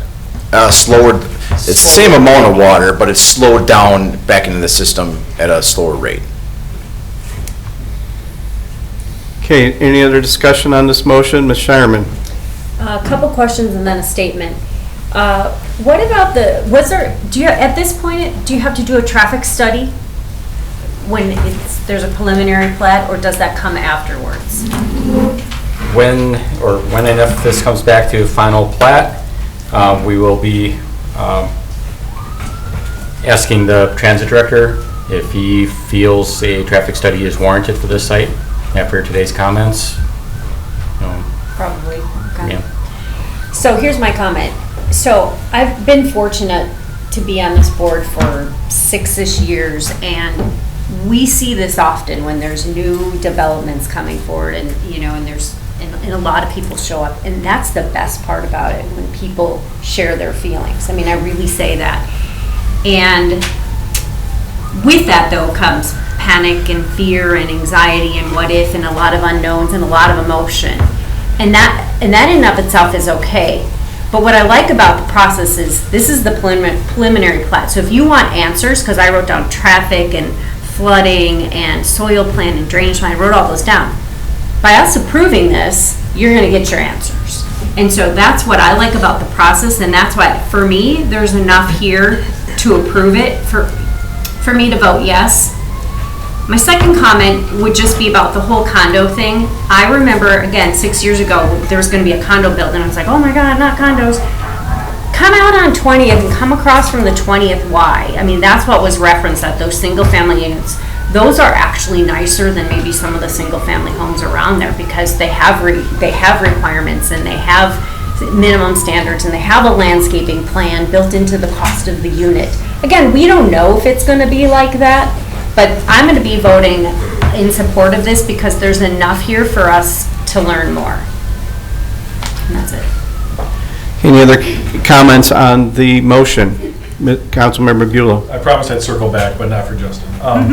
So one of the comments that I heard brought up was schools. I would guess that from the area, they'd be going to Oak Lawn, Menominee, and E. Cook for elementary. Knowing and hearing all the presentations that I've just gone through, they're begging for more students in those areas. So I have no concern with that. And just to answer one question that was brought up, and I don't remember who asked it, and it's definitely not trying to be a tongue-in-cheek, but somebody talked about the condos and who'd want to live there. And to be honest, my mom. She just bought a condo very much like that, and she lost my dad, and this was she wanted something slightly smaller with less maintenance, and she moved into a condo. So I see that being a very popular option for people to have different availability in what they want in that area. Thank you. Any other comments on this motion? If there are none, I'd like to mention a few things and clear up some misconceptions. So one is when I looked at this and saw the presentation, I actually was literally going back to the subdivision that I live in. It's exactly the same. It really could be exactly the same. There are wetland issues. It is a budding county property. There are even bigger wetland issues there. There is a condo development in my neighborhood that you wouldn't know was a condo development. I would invite anybody that wants to see how this works to come over to the far northwest corner of the city of Oshkosh and go down Edgewood Road and tell me where the nice homes are and tell me where the condos are, because you would have a hard time picking them out. The condos don't look like condos. I also have the same water problems, okay? My basement has flooded twice. The first was due to a fuzzy critter who decided to eat PEX pipes in the winter to stay warm. So it wasn't anything to do with the storms, it was to do with the material that was used to build the house. The second was due to a sump pump failure. When it rains, you can hear everybody's sump pumps going, but the neighborhood stays dry. The only time we were worried was when the retention pond went up like crazy, and that was due to a failure of the discharge pipe that also rose with the water. The city was there the next morning and took care of it, and it was drained and gone in no time. I also want to talk about the misconception about affordability and housing. I served on a nonprofit board in the community that built homes for people who had low income. The last house that we built cost $160,000 with all of the donated labor, volunteer time, and everything. It was $160,000 for a small 3-bedroom, 1.5 bath house. You couple that with the cost of the lot, there is no sub-income housing. And I'm more than convinced ever, being on this plan commission for almost 10 years, the only way to develop low-income housing is through tax credits, which are getting harder and harder and harder to get. So I really have a trouble when people say low-income housing, low-income housing. It is not. I've said this before. My wife and I, both graduates of a liberal arts education with significant debt, could not afford a starter house in this, a brand new starter house in this community anymore with the prices that they are. So it is not affordable housing for two people with a college degree. I'm not worried about that in this area. I'm not worried about the condos when they come. It's further down the line. And I think that if you really want to see a division, a development that has worked, you should come to the far northwest corner of the city and take a look at what was done in the wetlands there. So I will be supporting this. Normally I do listen very, very carefully to the neighbors, but this is preliminary. I will be supporting this, and I look forward to answering the questions that were brought up later. Ms. Davy. I wanted to say that the only reason that I will be voting yes for this is because it is preliminary, and I will expect a lot more answers before it comes back to us again. I agree. Any other discussion on the motion? Having seen none, let's have a roll call vote, please.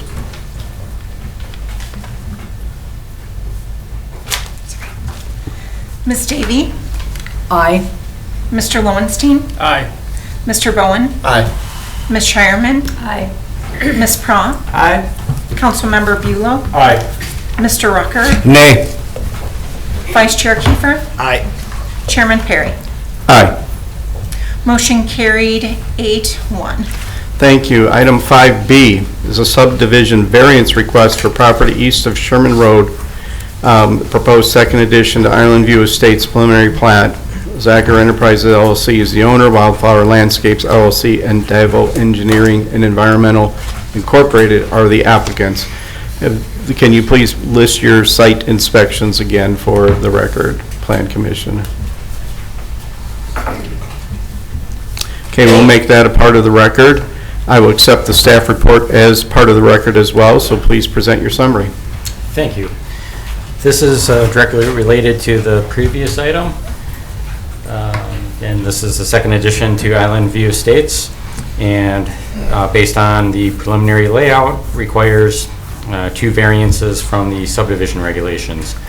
The first is to allow the creation of a dead-end street approximately 698 feet long, whereas the subdivision regs have a maximum length allowed of 500 feet. The second request is to create a local street with a proposed right-of-way width of 50 feet, whereas the subdivision regulations need a minimum width of 60 feet. So little hard to read, but we'll go over these kind of quick. The first request involves Hillwood Run Drive on the eastern portion of the subdivision.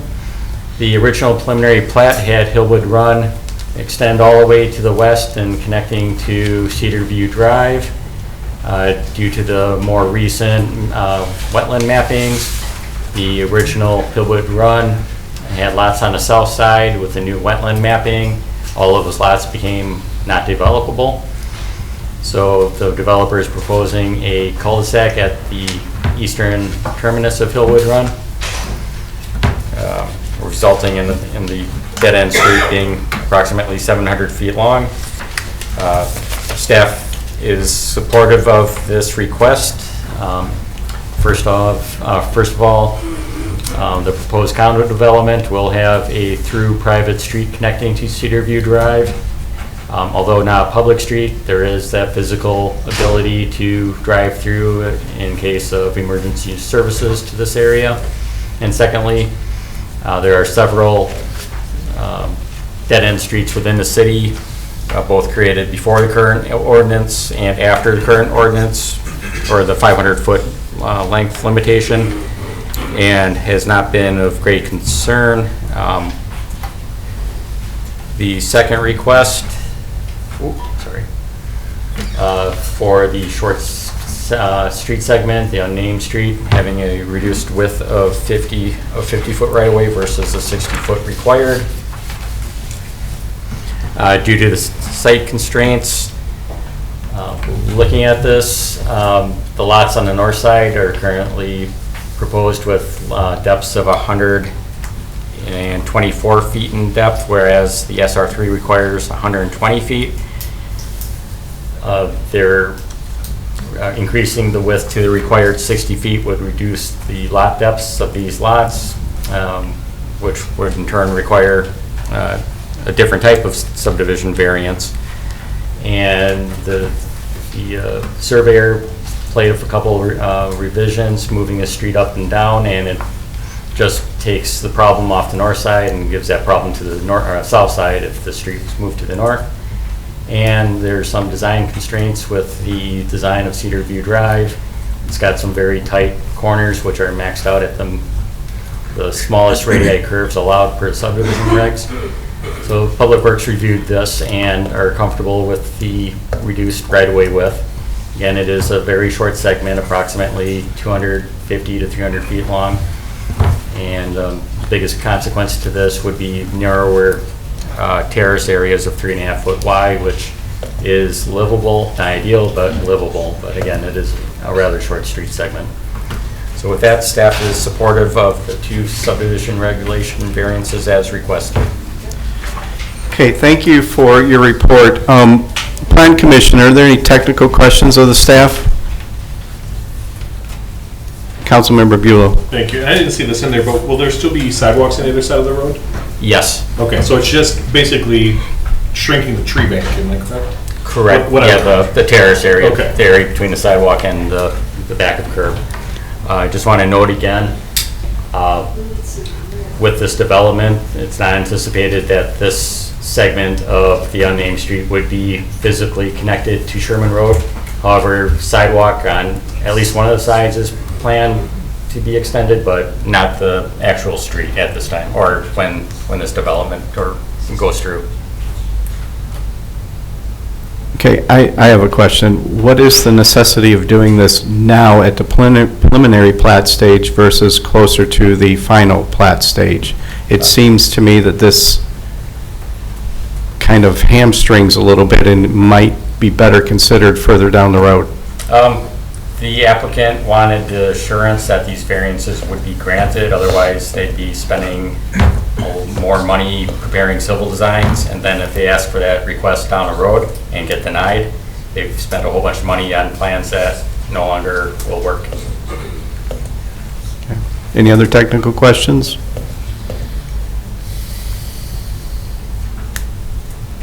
Okay, I'm seeing none, so we will have a public comment period, and I will open the public comment period and ask if the applicant would like to make a statement on this agenda item. The applicant passes, and so any other members of the public that wish to speak on this agenda item, please approach the podium and state your name and address for our records again, please. Thank you again. Elizabeth Manser-Payne, 4582 Island View Drive. I encourage the committee, as you probably will be moving forward with this, which, by the way, the neighbors here are in total disagreement with, including myself from those who have been speaking. I just want, as you're moving forward, and we're taking a look at Fox Hill Drive, is that the one at the corner? That does flood. We've been on that road when it has flooded. I live in that area. So I encourage you to take a look at it. And the other aspect too, as another member said, outside of the area to the gray where it says subject site on the right-hand side, that's wetland too. Okay. That has also been deemed, of my understanding, can't be built on it. Okay. And then there's a berm, and then it goes to Island View Drive, the road for that. So I encourage you again, take a look at the wetland area. Is there a permit? This is a hypothetical question. Has there been a DNR wetland permit in hand to address the issues that we are talking about? Because this road system, how is this impacting the wetlands for it? And again, the other major aspect which pertains to this petition is taking a look at the safety issues. Again, taking a look at County Road A and Sunnyview. That's a dangerous area. My own son, he rolled out in front of somebody and clipped someone. Thankfully, nobody was killed. That area needs to be addressed, again, outside. So I really encourage you to take a look at that. And Sherman Road, that really should be labeled a minimum maintenance road, travel at your risk. And I'm not joking on that. That is huge potholes on it. If you've been on it, you know that that is the case for it. There's a lot more to it than meets the eye for it. This is not just simply let's add more housing units and hey, condos are a wonderful thing because it works well in other areas. Every area is unique. So I encourage you to take a look at this aspect because while this is taken apart separately, it's two separate issues, they do go hand in hand quite well. You can't have one without the other. So I really encourage you to explore this issue in great detail, even if I'm not here and even if the other people aren't. We're really counting on you to really do your due diligence. Thank you. Thank you. And just as a point of order, we only can consider the item that is before us, which is this variance request that is out there. The whole project as itself, we can't consider, and we have already addressed that. So I just want to make that point for future speakers. Is there any other member of the public that wishes to speak on this agenda item? Please approach the podium and restate your name and address for us, please. Yeah, Toby Vandenhoevel, 4610 Island View Drive. It was one of my questions from my prior time I was up here. Can you clarify what the plan is for that road that you're asking for a variance? Is it or is it not going onto Sherman Road? And yeah, I guess I would be asking, if I were around that table, I would be asking those types of questions. Dive deeper, ask more challenging questions to understand exactly what the plan is, because I'm hearing we're not quite sure. And I think at this stage, we would want to have at least a proposal for what the plan is for that road. Thank you. So I will allow the planning department to address the exit onto Sherman Road. Okay, as proposed, this unnamed street is going to be dedicated to the public all the way to Sherman Road. But the city does not see a specific need to pave it all the way to Sherman. The pavement will end at Shambo Drive and right turn to the east only. But the land will be dedicated, and correct me if I'm wrong, Justin, part of the need was to extend water main to Sherman Road and sanitary sewer? Correct. Okay. So part of this plan requires the construction of city sanitary sewer and water main out to Sherman, and the city rather have that done within public right-of-way versus private or easement on private property. And like I said, there is no plan at this time to have this segment constructed with concrete curb and gutter. Just there'll be green grass and possibly sidewalk on one side. Thank you. Any other member of the public wish to speak to this agenda item? Please restate your name and address for the records, please. Jim Erdman, 2492 Hickory Lane, town of Oshkosh. As a town chair and longtime board member, Sherman Road, several years ago, was proposed to be abandoned as a road. Didn't happen. It's still there. It's not all city. On each end, on the north end, on the north east side up there, there's a town residence, pretty good sized lot. That's in the town. On the south end of this development, the southwest corner, on where Sherman comes out on the Y, there's a town resident there. Now, really, as part of this development, if you're going to access onto Sherman, you need Sherman.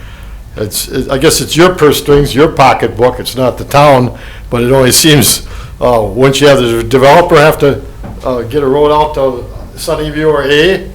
But if the city wants to pay for that, building a whole Sherman Road over for this development, I guess it's your guys' call. But the town won't be paying anything on those two ends for this development to improve Sherman. Those residents are not going to make it to improve for a whole subdivision. Thank you. Thank you. Does any other member of the public wish to speak in this agenda item? Any member of the public wish to speak on this agenda item? Okay, I'm seeing none, so I'm going to close the public comment period and ask if the applicant would like to make a closing statement. Okay. So we have no closing statement from the applicant, so Plan Commission, the action is upon you. Motion to adopt the findings and recommendations as stated in the staff report. Second. Okay, we have a motion and a second. Is there any discussion on this motion? Any discussion on this motion? I do need to say that it's my intent to not vote positively on this one. I do believe that, in my opinion, this is the cart before the horse, and I think that in the final platting process that some of these things may actually come back as being moot. However, I do understand the need for an assurance for the developer, and I appreciate that, but my intention will be not to support. Is there any other discussion on this motion? Okay, Plan Commission, let's have a roll call vote, please. Ms. Davy? No. Mr. Lowenstein? Aye. Mr. Bowen? Aye. Ms. Shireman? Aye. Ms. Prah? Aye. Councilmember Bulow? Aye. Mr. Rucker? Nay. Vice Chair Kiefer? Aye. Chairman Perry? Nay. Motion carried 5-3. Thank you very much. Item number 6A is the general development plan for commercial development located on the east side of Jackson Street, north of West Snell Road. Advocap Incorporated is the owner and the applicant. Have there been any site inspections? Okay. Yes. Yes, okay. And you, right, Chairman? Those are noted for the record. I'm going to stall. Do you have to? No, I just know the room's about to be empty out. Oh, okay. The site inspections are noted for our record. We will accept the staff report as part of the record. And you may present your report. Thank you. So this is a GDP request.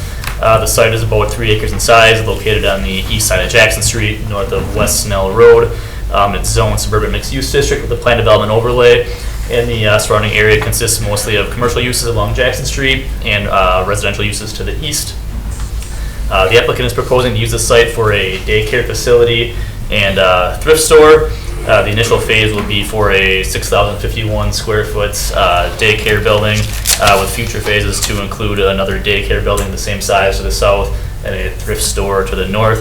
The daycare facility will be utilized by Advocap's Child Care Incubator Program, which is designed to allow for low-income individuals to start their own child care business.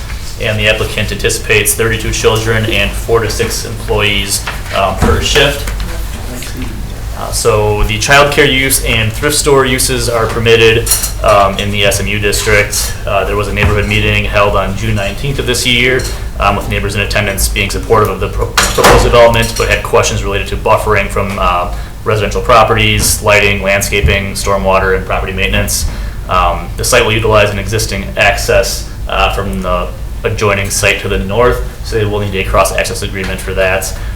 The plan shows a total of 75 parking spaces, which exceeds the maximum of 42 parking spaces for the overall development. The requested number of stalls are intended to address the anticipated needs of the facilities once the full site development is completed, and the stalls are needed due to the traffic anticipated during the drop-off and pickup times occurring within a small time frame as there are shift changes. Staff is supportive of the proposed or requested BSM to allow the increased parking, as the site will remain well under the maximum impervious surface ratio, and the additional stalls are needed to accommodate pickup and drop-off times for children. The plan includes 4 shade solar structures for each of the child care buildings, kind of behind the buildings. So those are kind of function as covered patio areas. We'll also have a future playground and storage shed and solar panel in this area. The structures will be limited to a maximum accessory height of 18 feet for the SMU district. The proposed refuse enclosure will be located to the north of the first northern daycare building. Here's the landscape plan. The plan is meeting the building foundation landscaping requirements for the first daycare building, and the foundation landscaping for future daycare building, and the thrift store will be addressed as part of future SIP requests. For paved areas, the plan shows a combination of trees and shrubs around the parking lot to meet the requirement for the initial phase, shown kind of here in the colored area. The paved area landscaping for future phases will be addressed during future SIP requests. For street frontage landscaping, the plan shows 8 existing mature tall deciduous trees and 1 existing medium evergreen tree along the frontage. Existing mature trees are eligible for double the point value, resulting in a total of 520 landscaping points, which exceeds the total street frontage point requirement. They are requesting a BSM to allow the street frontage landscaping with only 40 points devoted to medium-sized trees, where code requires 249 points devoted to medium-sized trees. And staff is supportive of that BSM to allow the medium tree point reduction, as it is needed to maintain the existing mature trees along the frontage. The plan meets the yard landscaping point requirement for the first daycare building, and the yard landscaping for future phases will be addressed during future SIP requests. The code requires a buffer yard along the east property line. So with 6-foot fencing and 150 evergreen tree points per linear foot, they are meeting that point requirement. However, as requested by the at the neighborhood meeting, the applicant is exceeding the 6-foot minimum fence height with 8-foot tall solid vinyl fencing along the property line. So the applicant had adjusted their plans to show fewer evergreen tree landscaping points as a trade-off for the increased fence height to 8 feet. So staff is supportive of the BSM request for the increased fence height, as it will increase screening of the property from the residences, and that was preferred by the neighboring residents at the neighborhood meeting. They're also requesting a BSM to allow all buffer yard landscaping to be located on the inside of the fence, where code requires half the points to be on the outside of the fence, and staff is supportive of that as well, as that was also voiced as a preference at the neighborhood meeting. Here are the facade renderings for the daycare building. The plan includes a combination of LP smart side siding, brick veneer, and storefront glazing, and the final elevations will be reviewed as part of the SIP requests. So with that, staff recommends approval of the GDP request with the findings and conditions in the staff report. Thank you for your report. Plan Commission, is there any technical questions for staff? Mr. Bowen? One thing that I'm looking at in their narrative, and this is part of our code that I'm not super clear on, so maybe you can fill me in. The bicycle parking, 4 bicycle spaces shall be provided for all commercial uses.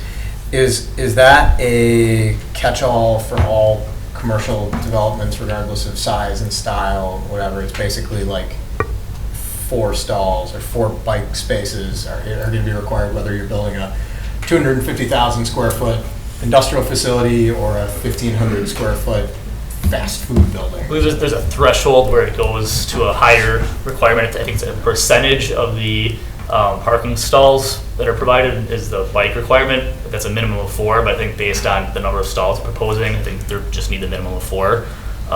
One other note is that there is no pedestrian access, but there is no public sidewalk here. So I think that's typically something we'd address when there is public sidewalk available. Mr. Kiefer.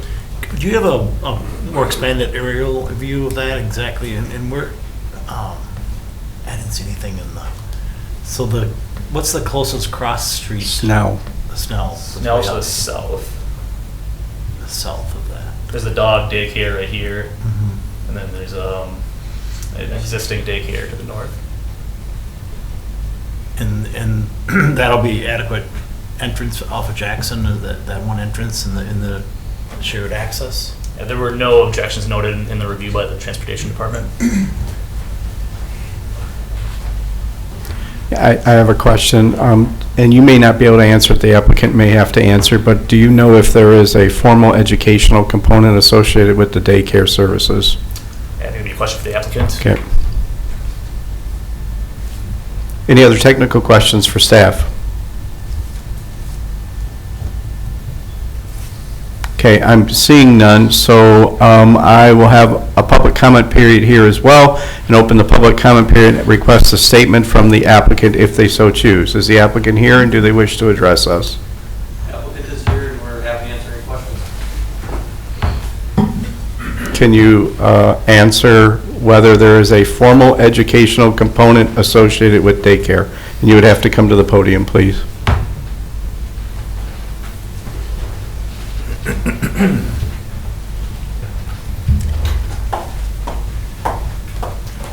Good evening. Thank you for having us. My name is Tanya Marco. I'm the Executive Director at AdvoCap. Currently, each business will be run independently, so they will have their own child care center run under family in-home rules.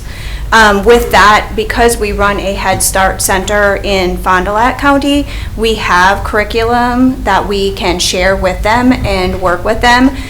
In this building will be on-site technical support. So in the center of the building, there is an office for AdvoCap to have staff on site to provide that type of technical assistance. So helping them with curriculum, helping them with any kind of paperwork, setting them up for success. And obviously, because it's an incubator, we're working with them to move from the incubator to another larger facility in the future. Thank you. For full disclosure, for the Plan Commission, I will manage these 2 agenda items, but I will be not participating, and I will be voting present. Can we ask Council member, sure, Council member Buell. Thanks, Tanya, for coming. Do you have any sort of agreement with the child care center just north of you, other than the access? Or is it? No, it's just the access easement. They have closed and are selling. So I did reach out to them originally, and then they announced that they were closing. So that was extremely unfortunate to hear. Okay, so thank you for your presentation. Is there any other member of the public that wishes to speak at this agenda item? Any other member of the public that wishes to speak to this agenda item? If you approach the podium and state your name and address for the records, please.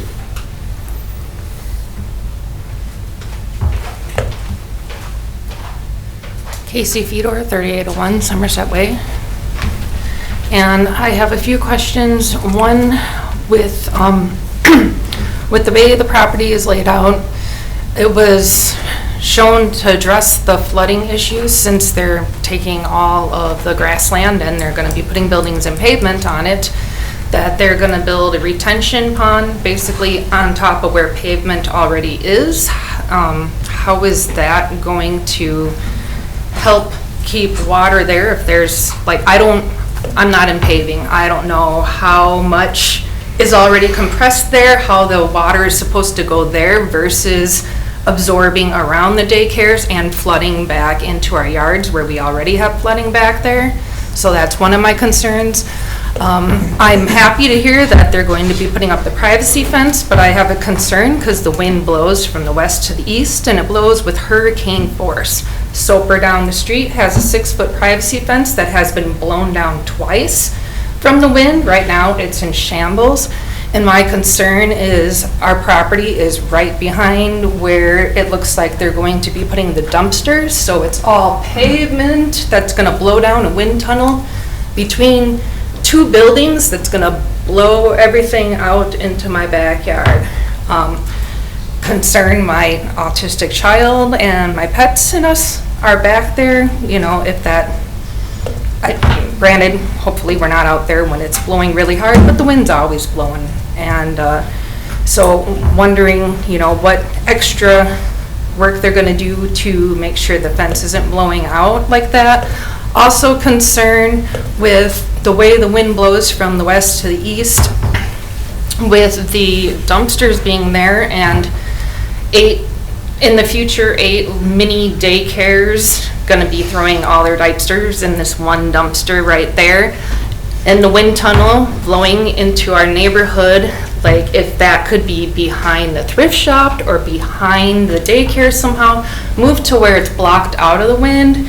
Because I think, you know, a temporary little enclosure of a fenced area is not going to keep the odor from permeating the neighborhood. And we're not able to sit in our backyards without smelling nothing but the back end of a baby anymore. That's all I have for right now. Thank you very much. Thank you. Is there any other member of the public that wishes to speak? Please approach the podium and state your name and address for our records. Hi, my name is Michael Marmon. I live next to them. I'm at 3787 Somerset Way.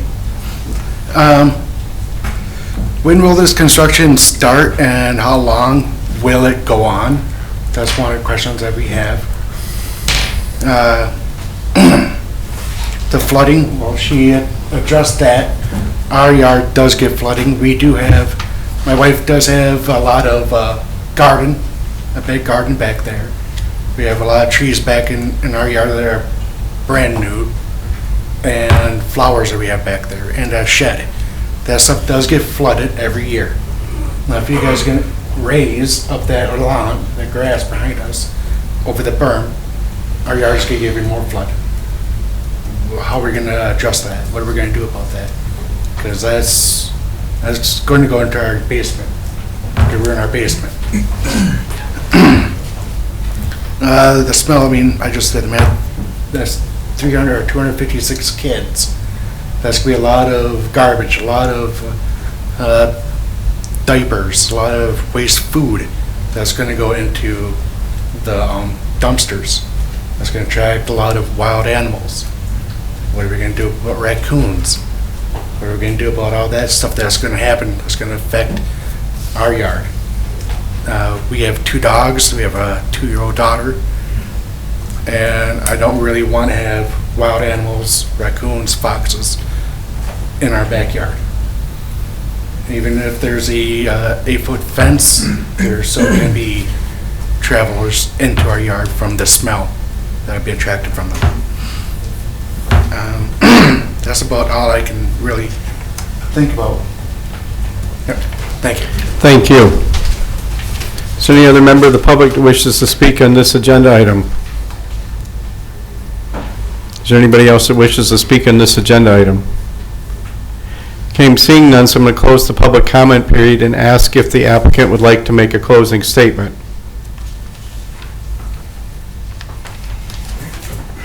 Please state your name and address for our record. Thank you. Good evening, Commission. Grant Dukach with Excel Engineering, 100 Camelot Drive in Fond du Lac, Wisconsin. Here representing AdvoCap, just echoing a few things Tanya said before. Also can answer some of the questions from some of the neighbors for the project. So one on the access and the shared access, I know this wasn't a big issue, but WISDOT has control of the western frontage, so there's no access on this property, and there is an actual deeded access per WISDOT on the neighbor's property, which is where we're showing that shared access. So that is our only legal access point. In regards to drainage, the pond and flooding. Currently, the property right now drains to the southeast onto the neighboring properties. There really is not good positive drainage from a current topographic standpoint. There is a small berm on the east side. In our survey and site investigation, there's a 24-inch storm main that runs on the northern extents of the property, just to the north of our proposed wet retention pond.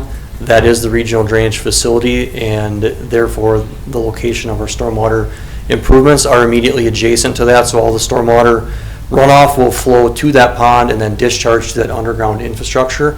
So that will, excuse me, that will relieve some of the existing conditions as far as stormwater runoff through that area. We are working with city engineering to be able to implement that plan and do have a plan in front of them. Excuse me. Privacy fence will be installed per building code requirements, so that will be installed per state of Wisconsin building code. And there shouldn't be any issues from an install standpoint. And that fence. Excuse me, I've been sitting here for a while tonight. Next item would be the trash and the enclosure. So it will be a fully enclosed trash enclosure, and the containers will be operated by a professional trash company. Those will be sealed containers with lids on the top of them, so there should not be any type of aroma coming from that area. Lastly, from a construction standpoint, I don't know if we have an update. Our expected start was going to be very soon, in August. I don't know, Glenn, do you have an update on construction start?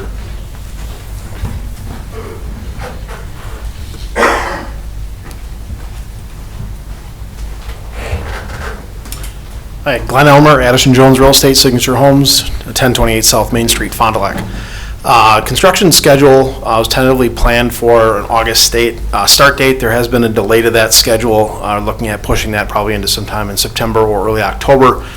As a result, construction timeline will be about 8 months from start to completion and occupancy. Thank you. Thank you.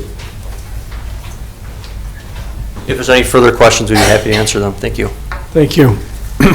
Okay, thank you for your closing statement. Plan Commission, the action is upon you. Motion to adopt the findings and recommendations as stated in the staff report. Second.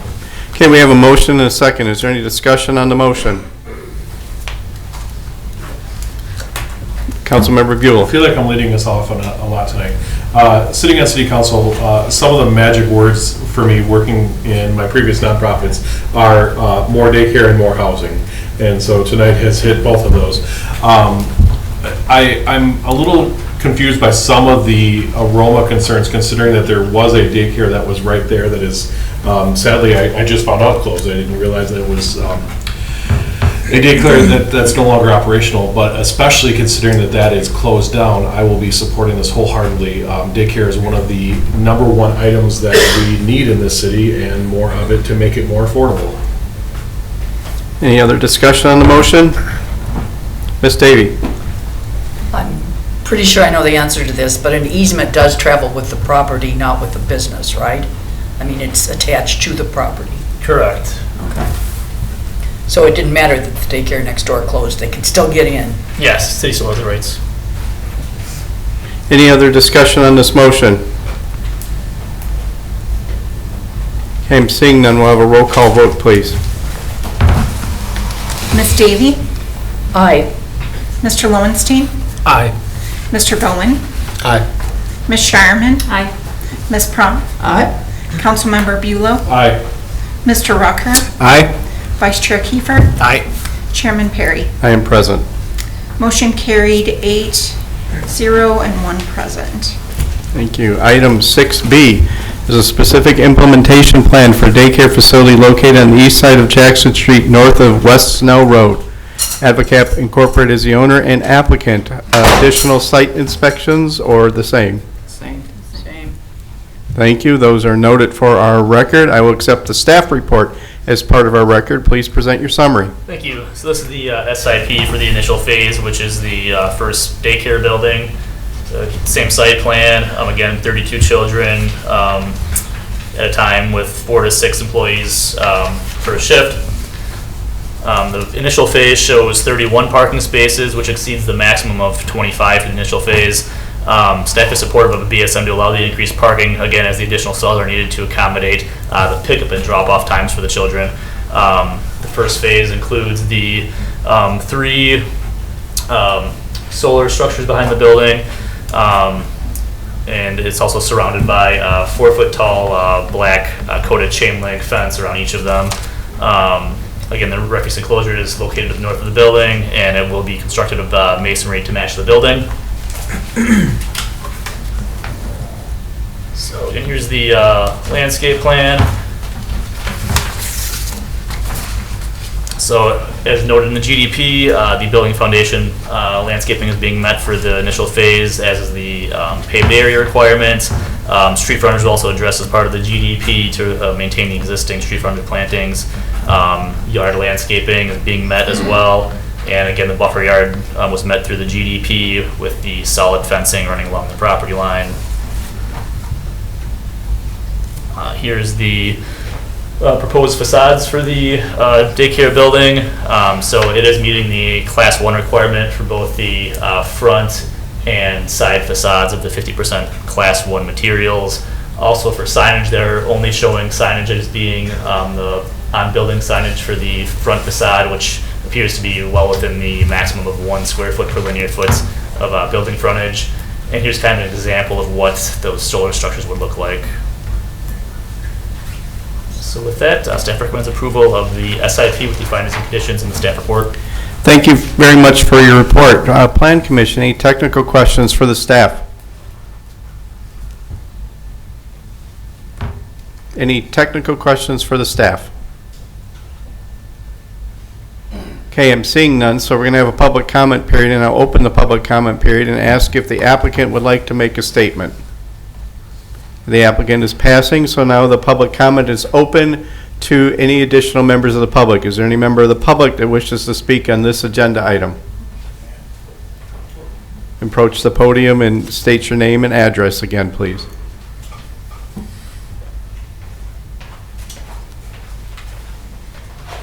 Casey Fedor, 3801 Somerset Way. The solar structures, what exactly is the solar structure? Like, can you go back to that picture? It's basically a canopy that kind of hangs over a patio area. The applicant may be able to have more information on it, but this is what it was sent as part of the plans. So that's going to be hanging over their play areas in the back? Yeah, it'll be within the play areas in the back. Okay. Each one is listed at 256 square feet. And then what is the plan for, I know there's supposed to be landscaping along the fence. What exactly is the plan for that, my question? Like, how is that going to be implemented? Is that going to be done at the same time as they're building the building? Also, it says there's going to be a future playground area. Where are they planning to fit in a playground area if they're putting in a future thrift shop? And then all the traffic coming from that. Also, a neighbor told me, I wasn't able to attend the first meeting, that they were looking at the potential of having this daycare be all shifts, so 24 hours. There's concerns about noise and everything that comes along with that. Like I said before, I do have an autistic child. So another concern with Fast Track building this to get this up and running, I understand that there's a need, is if it's going to be being built during the school year, when is the earliest that they can start having heavy construction equipment digging in the ground, not more than 50 feet from my home? And how late can they go when we have children in the neighborhood who need to be on a structured schedule? I guess those are some of my main questions that I had. Thank you. Thank you. Is there any other member of the public that wishes to speak on this agenda item? Please state your name and address for our records again, please. Yes, sir. My name is Michael Marmon. I'm 3787 Somerset Way. I'm going to be right behind the facility. I'm allergic to pine trees, and I saw that pine was going to be, some of the trees are to be on the fence line. I'm asking that they not be pine. I'm allergic. I cannot breathe around pine trees.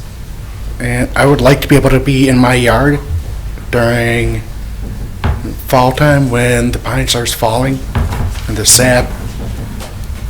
You know, I'm allergic to it. I can't breathe.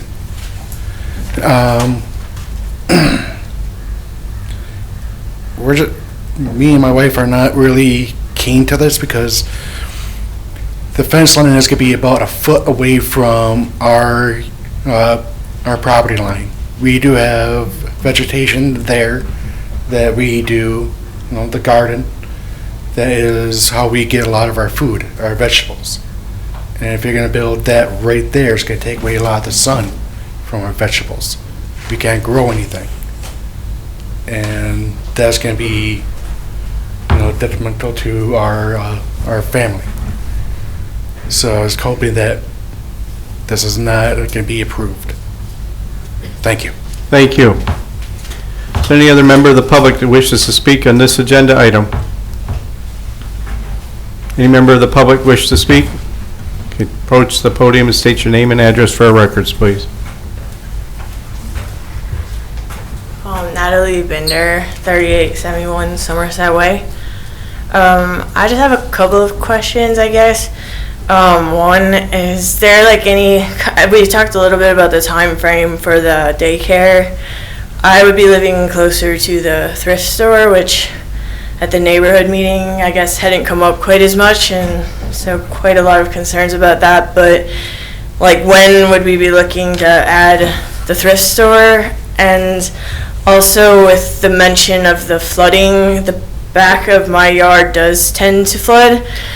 So I'm wondering, yes, how this is all going to affect that, and how much the retention pond will offset the fact that we're eliminating all of that green space. So if there's any kind of details on that, that would be really helpful information. I'm hoping that the applicant may address that. All right, thank you. Thank you. Is there any other member of the public that wishes to address this agenda item? Any member of the public that wishes to address this agenda item? Okay, I'm going to close the public comment period then and ask for a closing statement from the applicant. Would the applicant mind addressing some of those concerns? Thank you. Absolutely. Thank you, Commission. Again, Grant Ducatch with Excel Engineering, 100 Camelot Drive, Fond du Lac, Wisconsin. Answering the questions and happy to answer anything else. In regards to the solar structures, they are just canopy structures with solar panels mounted to the ceiling.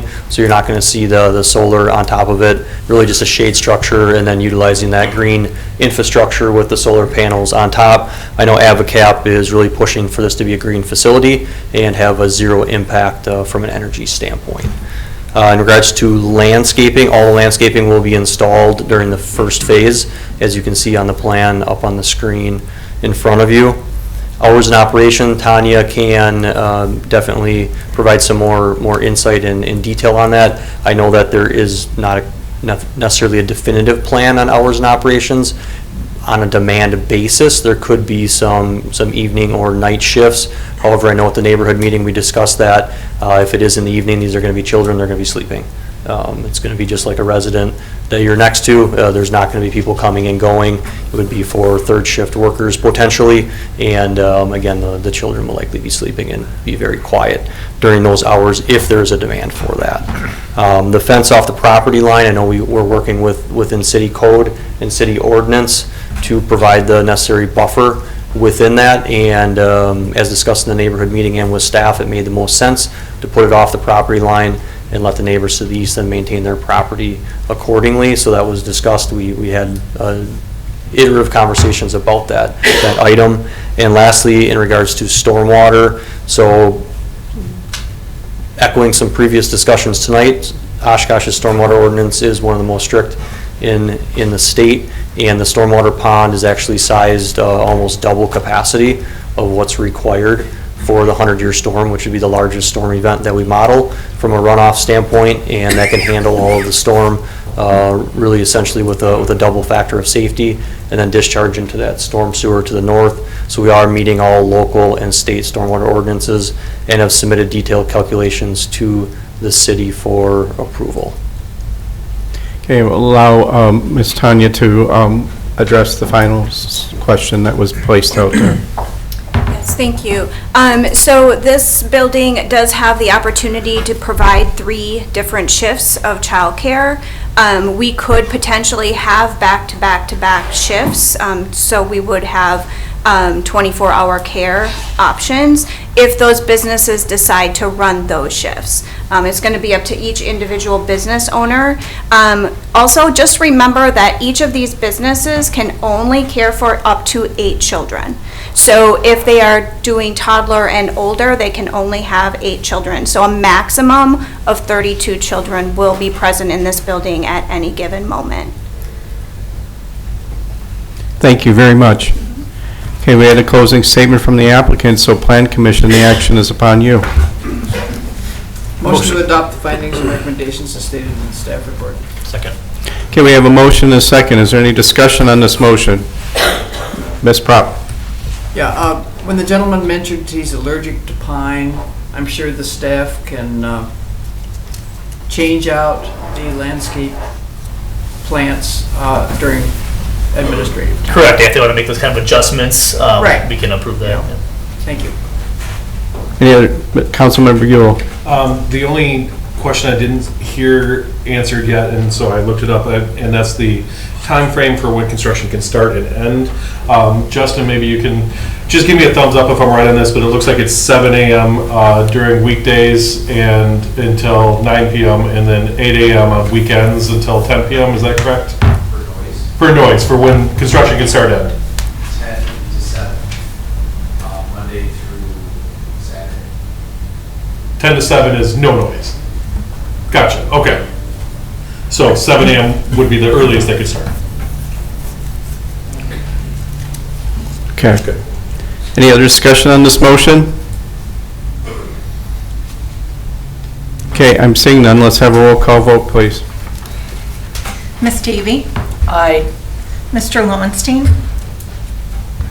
He's gone. Oh, sorry, didn't notice that. Mr. Bowen? Aye. Ms. Shireman? Aye. Ms. Prob? Aye. Councilmember Bulow? Aye.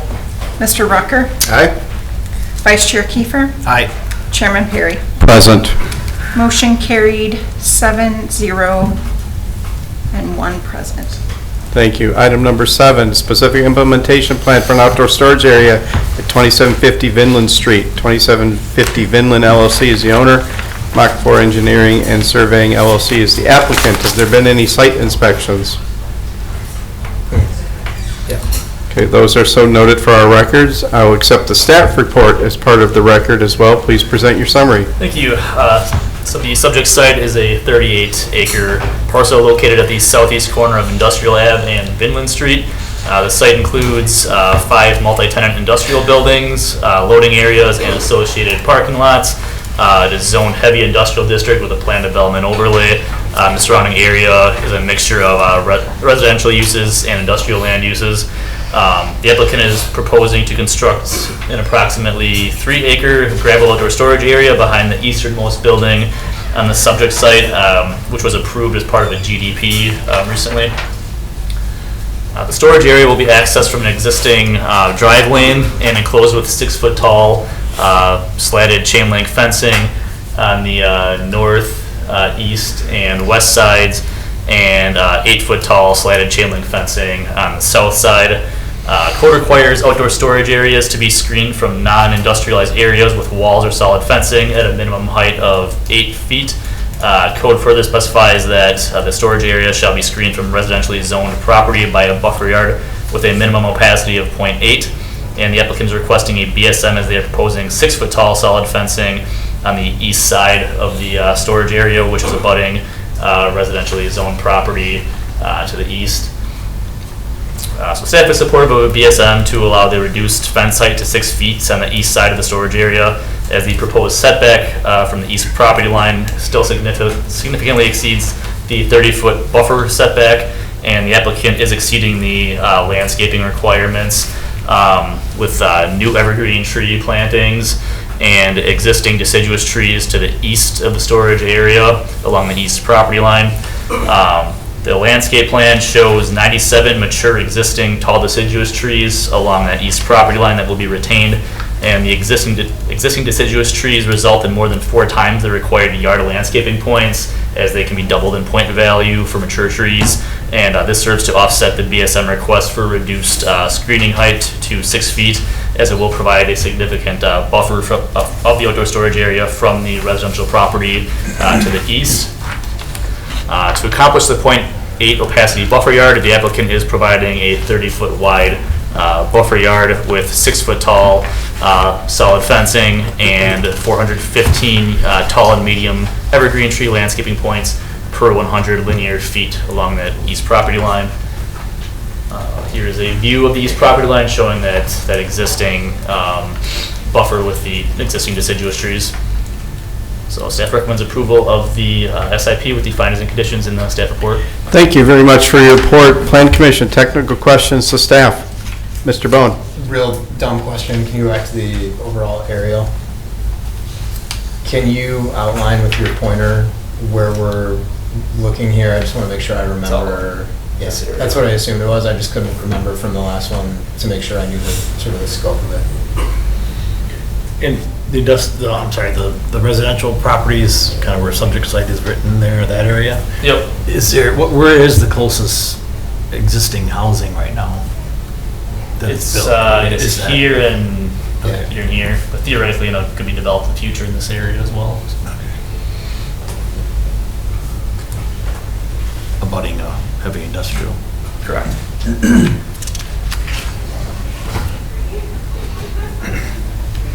Any other technical questions to staff? All right, I'm seeing none, so we're going to have a public comment period. We're going to open the public comment period. The applicant, if they're available and willing, they can make a statement now. Is the applicant here and willing to make a statement? State your name and address for our records, please. Joel Airford, 2260 Southsider Court, with Mach 4 Engineering, representing the owner. So hopefully after all the other topics we had tonight, this one should be a little bit more straightforward, hopefully. Like the staff said, it's basically expanding an existing area. The stormwater pond was originally constructed to accommodate it, and there is a good deal of natural vegetation, like they mentioned, existing on the east side. The residents, current residents, are hundreds of feet away, and there actually is a berm. It's not on our property, but you can see the contours on that drawing. That there is varies in height from like 10 to 13 feet, in addition to the existing vegetation. So I think it'd be pretty benign. I'm not sure, even unless you're the half a dozen people in that apartment building, I don't think anyone would ever see it even. So, and we're doing quite a bit of screening.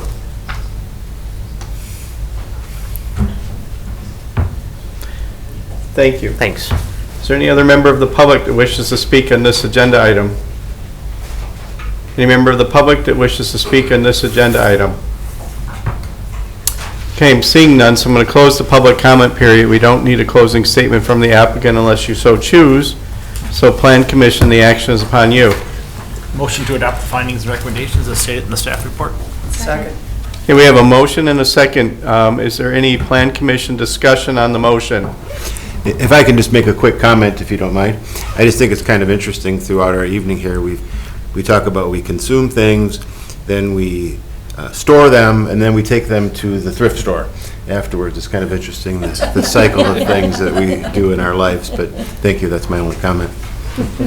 Since you wanted to make a comment, I'm going to just say really quick, I'm really glad that this applicant brought up stormwater as well, so we could have a clean sweep on the agenda tonight, considering that with every single item. Not to be too flippant, but it is a huge issue in Oshkosh, but I'm glad that it was addressed. A lot of education, though. Any other discussion on this motion? I have to say one word: storage. Okay. We've been waiting for that. Like, seriously. Thank you for not disappointing. Right. All right. Any other discussion on this motion? I'm seeing none. Let's have a roll call vote, please. Ms. Davy? Aye. Mr. Bowen? Aye. Ms. Shireman? Aye. Ms. Prah? Aye. Councilmember Bulow? Aye. Mr. Rucker? Aye. Vice Chair Kiefer? Aye. Chairman Perry? No. Motion carries 6-1. Because he could. All right, thank you very much. The last item on the agenda is adjournment. Second. Okay, any discussion on the motion? No. All right, we can have a voice vote. All in favor, say aye. Aye. Any opposed? We are adjourned. Thank you very much, everyone.